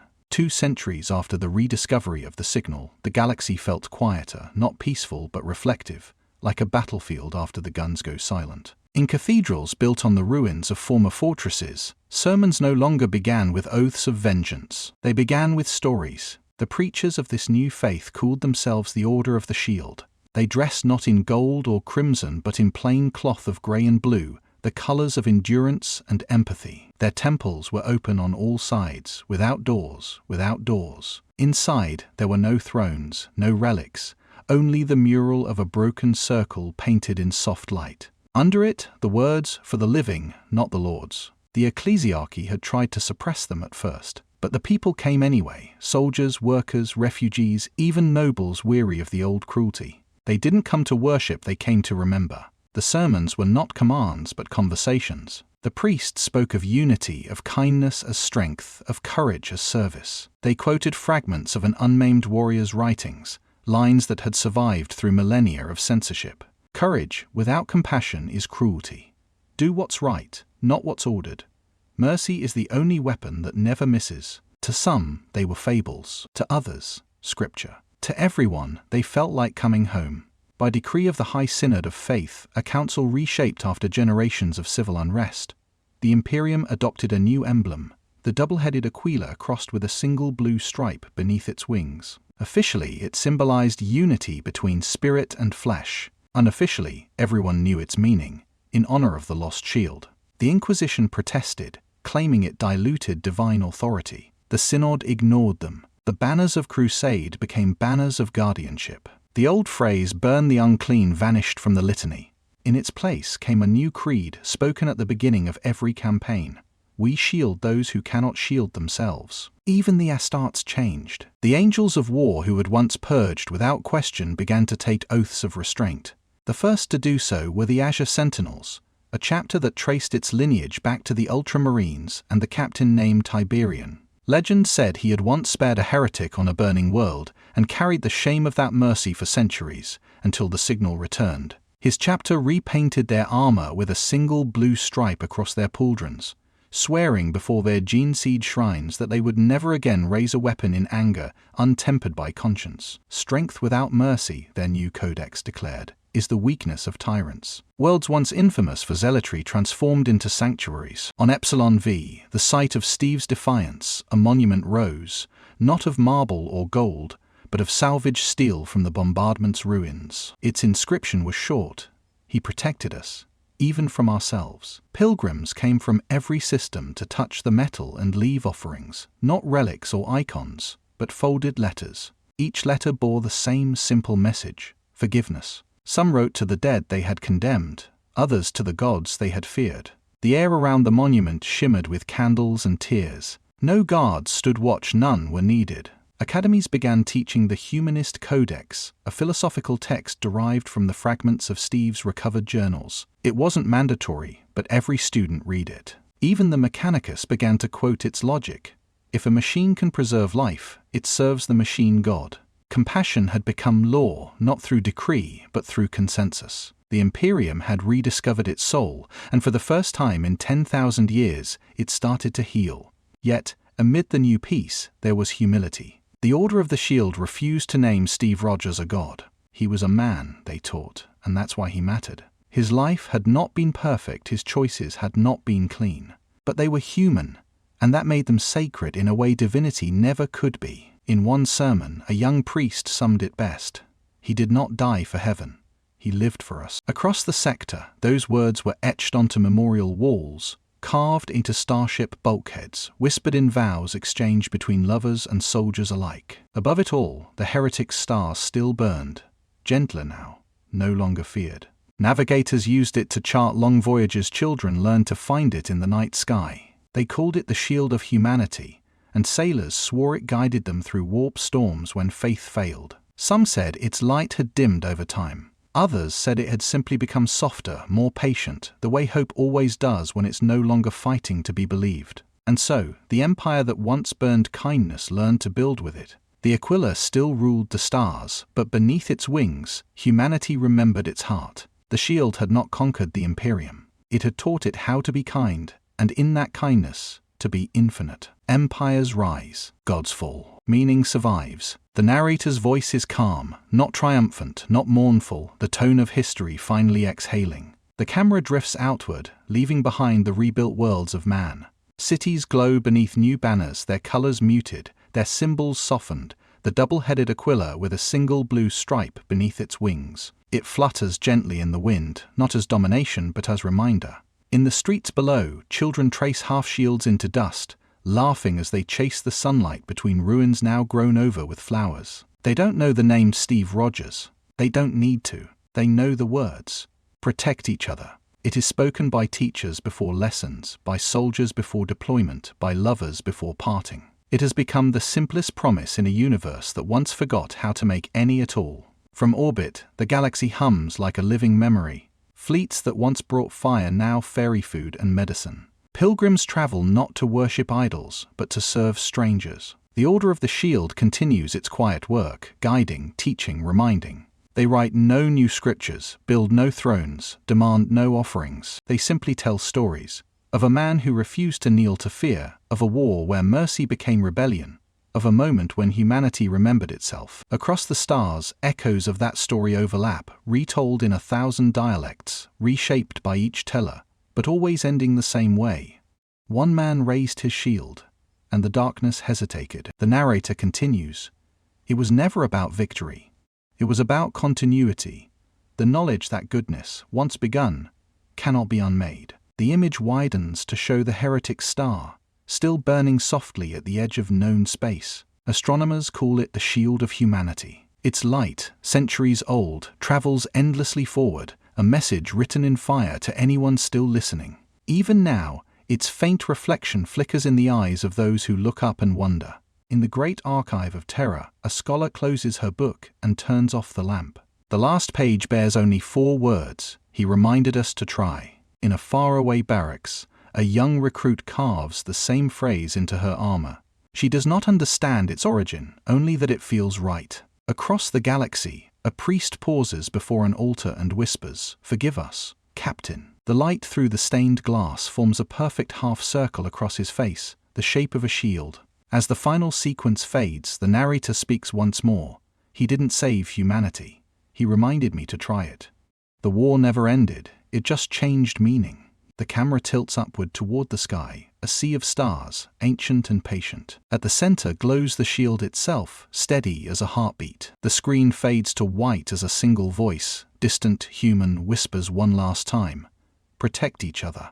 Then silence, not of death, but of peace. The kind that comes only when memory and mercy finally become the same thing. The bells of the ecclesiastical palace had not rung in 1,000 years. When they did, the sound rippled across the skyline of terror like an ancient memory waking from slumber. The marble towers, carved in the likeness of saints and angels, trembled with their echoes. Pilgrims filled the streets below, pressing their foreheads to the stone as the light of the rising sun struck the golden spires. For generations, those bells had signaled only one thing: war. But today, they rang for something no one could quite name. Hope, doubt, renewal. The beginning of an ending. Inside the grand hall of Concordia, the Council of Revelation gathered. It was a sea of crimson robes and jeweled mitres, cardinals, confessors, inquisitors, each seated beneath the towering statues of long-dead saints. The air shimmered with incense and tension. For months, the Imperium had fractured over a single question: whether the doctrine of the shield, a text drawn from the teachings of the heretic star, should be integrated into the imperial creed. Some called it blasphemy, others salvation. For the first time since the founding of the ecclesiarchy, the question was not what must we destroy to preserve faith, but what must we preserve to make faith human. Cardinal Veritas, oldest of the assembled, rose first. His voice was dry, ancient, like parchment worn thin. The shield doctrine undermines the emperor's divinity.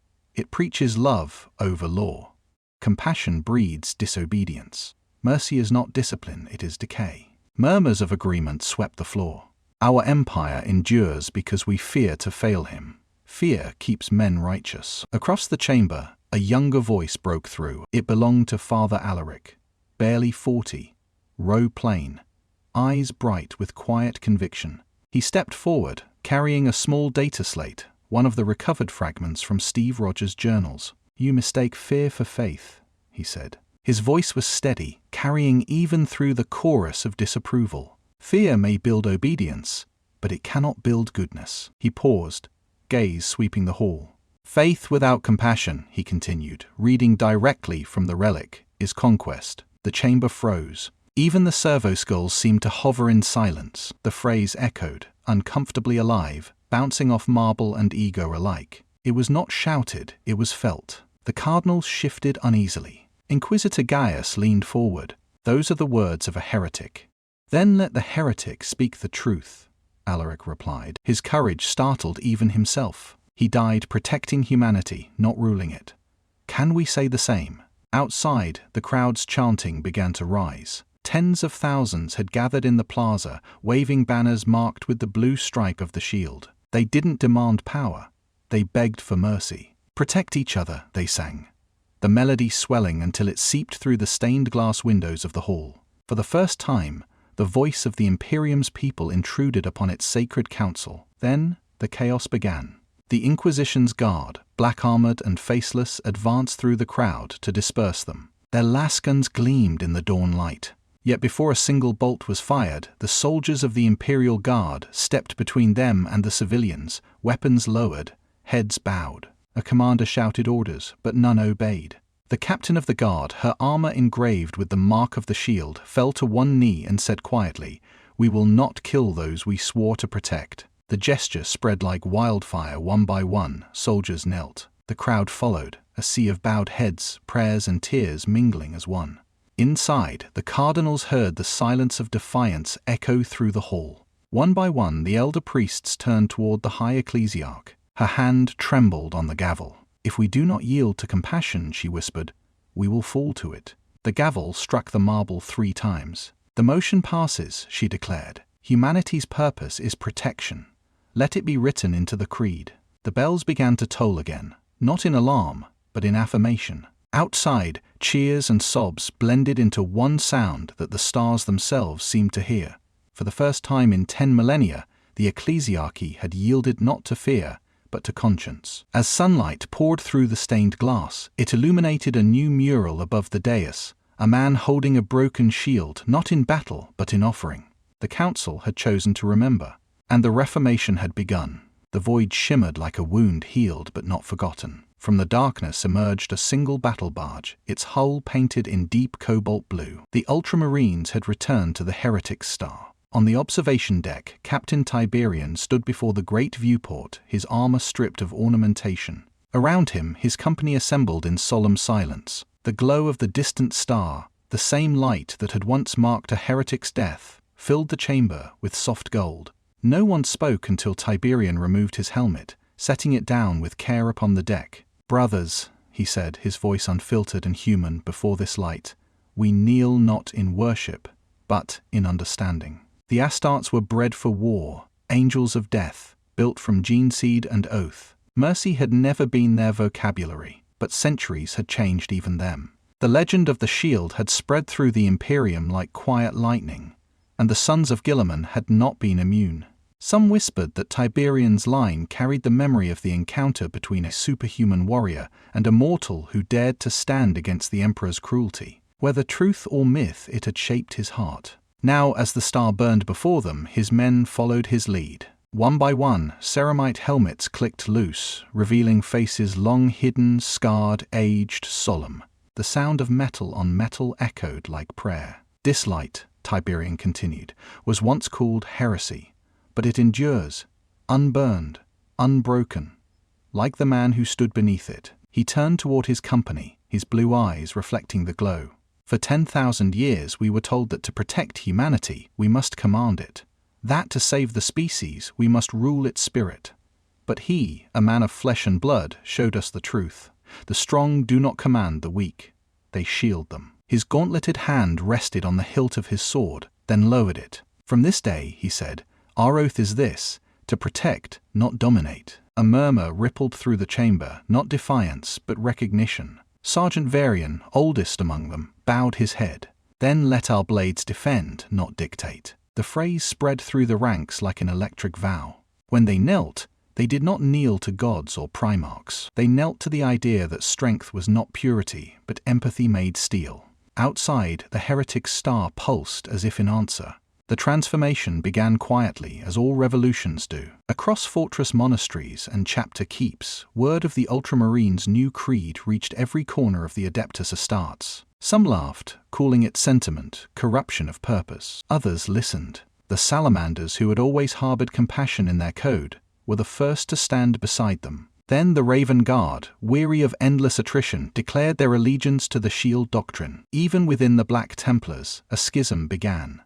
A sect of warriors who believed that faith without mercy was blasphemy. The change did not come through conquest. It came through reflection, an evolution born from fatigue, from memory, from the faint echo of one man's defiance carried across the stars. In the halls of Macragge, the Reclusiarch convened the new assembly. Debates erupted like controlled detonations. Was mercy strength or weakness? Could compassion exist in war? Tiberian stood before them, his scarred armor plain, his tone calm.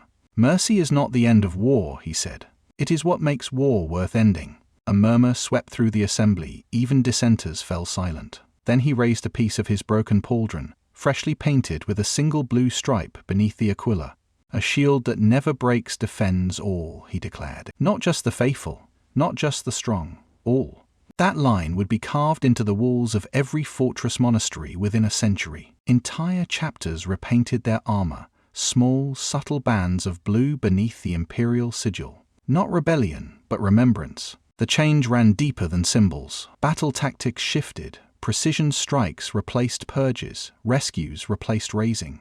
When the Astartes descended upon worlds now, they came not as reapers, but as guardians. The Imperium's enemies still trembled at their arrival, but its people looked up with awe instead of terror. And somewhere within the warp's eternal night, the heretic's star continued to glow, faint, steadfast, unjudging. To some, it was a relic of shame. To others, it was faith reborn. But to the Space Marines who looked upon it from the void, it was something simpler still, a reminder that they were not created to be gods of war. They were made to be men again. Morning light spilled across the spires of terror, gilding the planet's endless towers in gold and warmth. For once, the city world did not wake to sirens or processions of penance. It woke me to laughter. In the open markets of the lower hive terraces, merchants set out trinkets and keepsakes shaped like half-broken shields. Children wore them on cords around their necks, polished smooth by touch and time. They were not icons of worship, they were reminders. A man selling bread pressed one into a pilgrim's hand and said, "For good luck." The pilgrim smiled. "No," he replied, "for goodness." The old bureaucracies still towered above, their obsidian edifices watching the people like weary gods. Edicts still flowed from the administratum, its scrolls endless, its seals heavy with the weight of habit. Yet something had changed beneath the surface, the sound of living, breathing gratitude. Where once sermons rang out with threats, now choirs filled the plazas with the hymn born from a single man's words. Protect each other. The melody drifted between the habblocks, turning labor into ritual, conversation into communion. For the first time in millennia, the Imperium's people did not chant because they were told to. They sang because they remembered why. In the squares outside the ecclesiarchal palace, artists worked with chisel and flame to carve the image of the shield-bearer. But unlike the saints of old, this figure had no face. Its features were left deliberately blank so that any one soldier, child, worker, noble could see themselves reflected in the polished stone.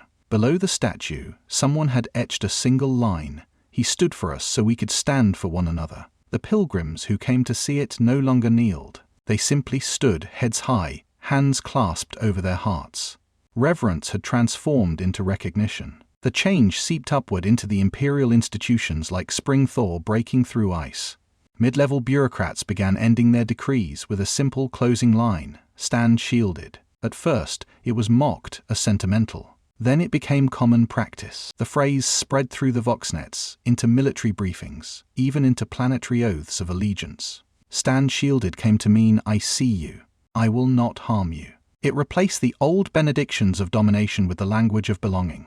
Acts of kindness became a form of quiet rebellion. A magistrate forgave a debt instead of enforcing it. A mechanicus overseer diverted energy to heat a refugee district. A commissar laid down his bolt pistol when a soldier refused to execute a surrendering enemy. Each act, isolated and small, joined to form a network stronger than decree, a culture of compassion. The Imperium had not dismantled its hierarchy, but it had discovered something more powerful than law: empathy codified by memory. When the High Lords finally addressed the change, they did not resist it. They adapted. A new imperial proclamation was issued, short and unadorned, transmitted across every world and ship.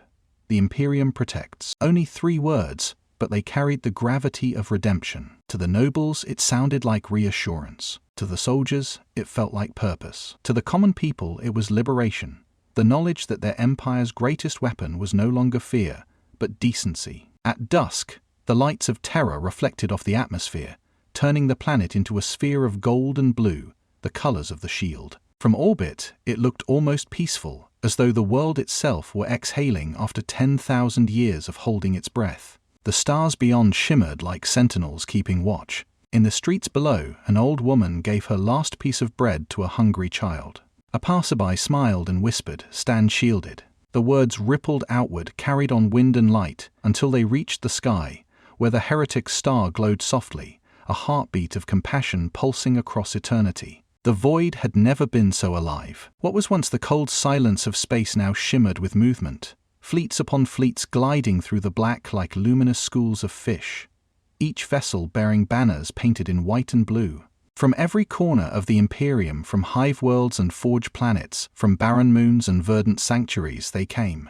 Not in conquest, not in exile, but in remembrance. These were the pilgrims of the shield, humanity's quiet procession toward the heretic's star. Their engines burned soft, their hymns low, their destination eternal. Each pilgrim ship carried a single artifact, a shard of glass forged from the ashes of a world once touched by war. Some were clear as water, others clouded with faint hues of blue or crimson. Together, they represented every loss the galaxy had ever known, reforged into something whole. In the largest ship, a vessel named the Mercy of Sal, the shards were gathered in the great atrium, where priests of the Order of the Shield worked to align them with patient reverence. When joined, the fragments would form what they called the Halo of Hope, a radiant mosaic shaped like a broken shield, orbiting forever around the light of the heretic star. No banners of the Emperor hung within these halls, no thrones of gold, no sigils of command. Instead, simple walls of stone carved with words found in a forgotten journal: "Protect each other." The pilgrims repeated the phrase not as doctrine, but as a promise. The Order's prayers had changed too. They no longer asked for victory or vengeance. Their liturgy was made of gratitude, gratitude for breath, for memory, for the fragile peace that now defined an empire once built on fear. As the Mercy of Sol drifted closer to the star, its bridge was bathed in a soft azure glow. The heretic star pulsed gently, its light diffused like the beating of a vast, patient heart. Captain Mac, grey-haired and humble, stood before the viewport. "Or reach the orbit in 6 hours," reported his adjutant. Mackay nodded, voice quiet. "Then prepare the fragments. The galaxy waits to see itself reflected." In the lower decks, families huddled in small sanctuaries carved into the bulkheads. Children played with miniature shields made of folded metal foil, pretending to guard one another. In one corner, a young girl looked up at her grandmother and whispered, "Was he real?" The old woman's eyes shimmered in the blue light. "He was human," she said softly, "and that's enough." Around them, other pilgrims listened, smiling faintly, as though those words carried all the faith they needed. When the ships reached their destination, the great ceremony began. Across thousands of vessels, the fragments were released into orbit. The pieces drifted slowly, drawn together by magnetic resonance and ancient programming. One by one, they aligned, reflecting the starlight until the void itself seemed to glow. From a distance, it resembled an enormous mosaic, a broken shield reforged from the wreckage of countless worlds, now complete again. Its glow spread like ripples on water, washing every ship in shades of blue and silver. Pilgrims wept openly, not out of grief, but out of recognition. The galaxy had built its cathedral not of stone but of memory. The High Prelate of the Order of the Shield stepped forward onto the dais of the Mercy of Sal. Her robe was plain, her voice steady as it carried through every comm channel. "Brothers, sisters, and souls of the Imperium," she said, "we come not to worship, but to remember. The one who fell here was no god. He was proof that gods are unnecessary when men choose to be good." She lifted her hand toward the glowing mosaic, its light spilling through the glass of the command dome. We are the fragments of his legacy. Alone, we are fragile. Together, we are whole. All across the fleet, voices rose, not in chant or command, in harmony. The phrase passed from ship to ship, heart to heart: protect each other. It was not a sermon, it was a vow. Soldiers whispered it to their comrades, mothers to their children, strangers to strangers. Even the servitors paused in their duties, their flickering optics reflecting the glow of the halo. The galaxy, vast, cruel, ancient, felt for a moment smaller and kinder. Later, as the pilgrims dispersed, their engines trailed faint lines of light that merged into the mosaic's reflection. The halo of hope remained in orbit, encircling the heretic star like a shield that would never fall again. From every system its glow was visible, faint but steady, a promise carried across the void. In the coming years, navigators would use it as a beacon, a constant by which to measure distance, direction, and faith. The Imperium had once worshipped power. Now, it followed compassion written in the stars. As the last ship departed, the light dimmed to its natural rhythm, a soft heartbeat echoing through eternity. In that silence, the universe itself seemed to whisper, "He was human." And that was enough. The discovery came not with fanfare, but with silence. Deep beneath the crust of terror, within the forgotten catacombs of the old administratum, a team of archaeologists stumbled upon a sealed vault, its surface smooth, unmarred by time. The inscription on the stasis lock was faint, worn by millennia: Project Solstice, do not disturb. At first, the researchers thought it another relic of the dark age of technology, one of countless sealed archives lost to bureaucracy. But the readings were impossible. The power core inside was still active, beating softly like a dormant heart. When they opened it, the chamber filled with a soft blue light. Inside lay fragments of metal shaped like a shield, and a small holorecorder still humming with life. The discovery spread faster than light itself. Within days, the Order of the Shield secured the site. High Prelate Alandra herself descended into the vault, robes brushing the dust of forgotten centuries. The archaeologist stood aside as she approached the recorder. It flickered weakly, then steadied, casting the chamber in the familiar hue of ancient helography. And there, projected in the center of the vault, stood a man, tall, broad-shouldered, dressed not in armor, but in worn fabric marked by age. His voice, when it came, was soft and human. "My name," he began, "is Steve Rogers." The recording continued in fragments, messages meant for no audience but time itself. "If anyone finds this," he said, "don't make me into something I wasn't. I didn't save the world. I reminded them to care." His smile was faint, weary, real. "All I ever wanted was to prove that courage isn't strength. It's kindness when it's hardest." His words hung in the air like starlight caught between echoes. Around the vault, even the most devout priests found themselves kneeling, not out of worship, but awe. The heretic of legend had spoken, not as prophet or demigod, but as a man. When the transmission ended, the silence was absolute. For hours, the council debated in whispers. Some feared revelation would weaken faith, that demystifying the shield would unravel the sanctity of his myth. Others argued that truth was sanctity itself. Finally, Alandra rose. "If he taught us anything," she said, "it was that hiding goodness behind reverence dishonors it. The galaxy deserves to meet the man who reminded it to be human." The decision was made. The truth would be shown. The day of the broadcast became known as the Illumination. Billions across the Imperium gathered in plazas, temples, and starships. The heretic star glowed faintly in the sky above every world as the transmission began. On every screen, in every hall, the same figure appeared, not radiant, not divine, but impossibly human. He spoke of loss, of duty, of compassion. He spoke of how faith without empathy becomes tyranny, of how freedom means nothing without responsibility. There were no miracles in his message, only honesty. When the holo ended, the galaxy sat in silence. Then the weeping began. It was not mourning. It was gratitude. On hive worlds and distant colonies, hardened soldiers wiped tears they didn't understand. Tech priests paused in their rituals to listen to their own hearts. Even the highest ranks of the Inquisition bowed their heads.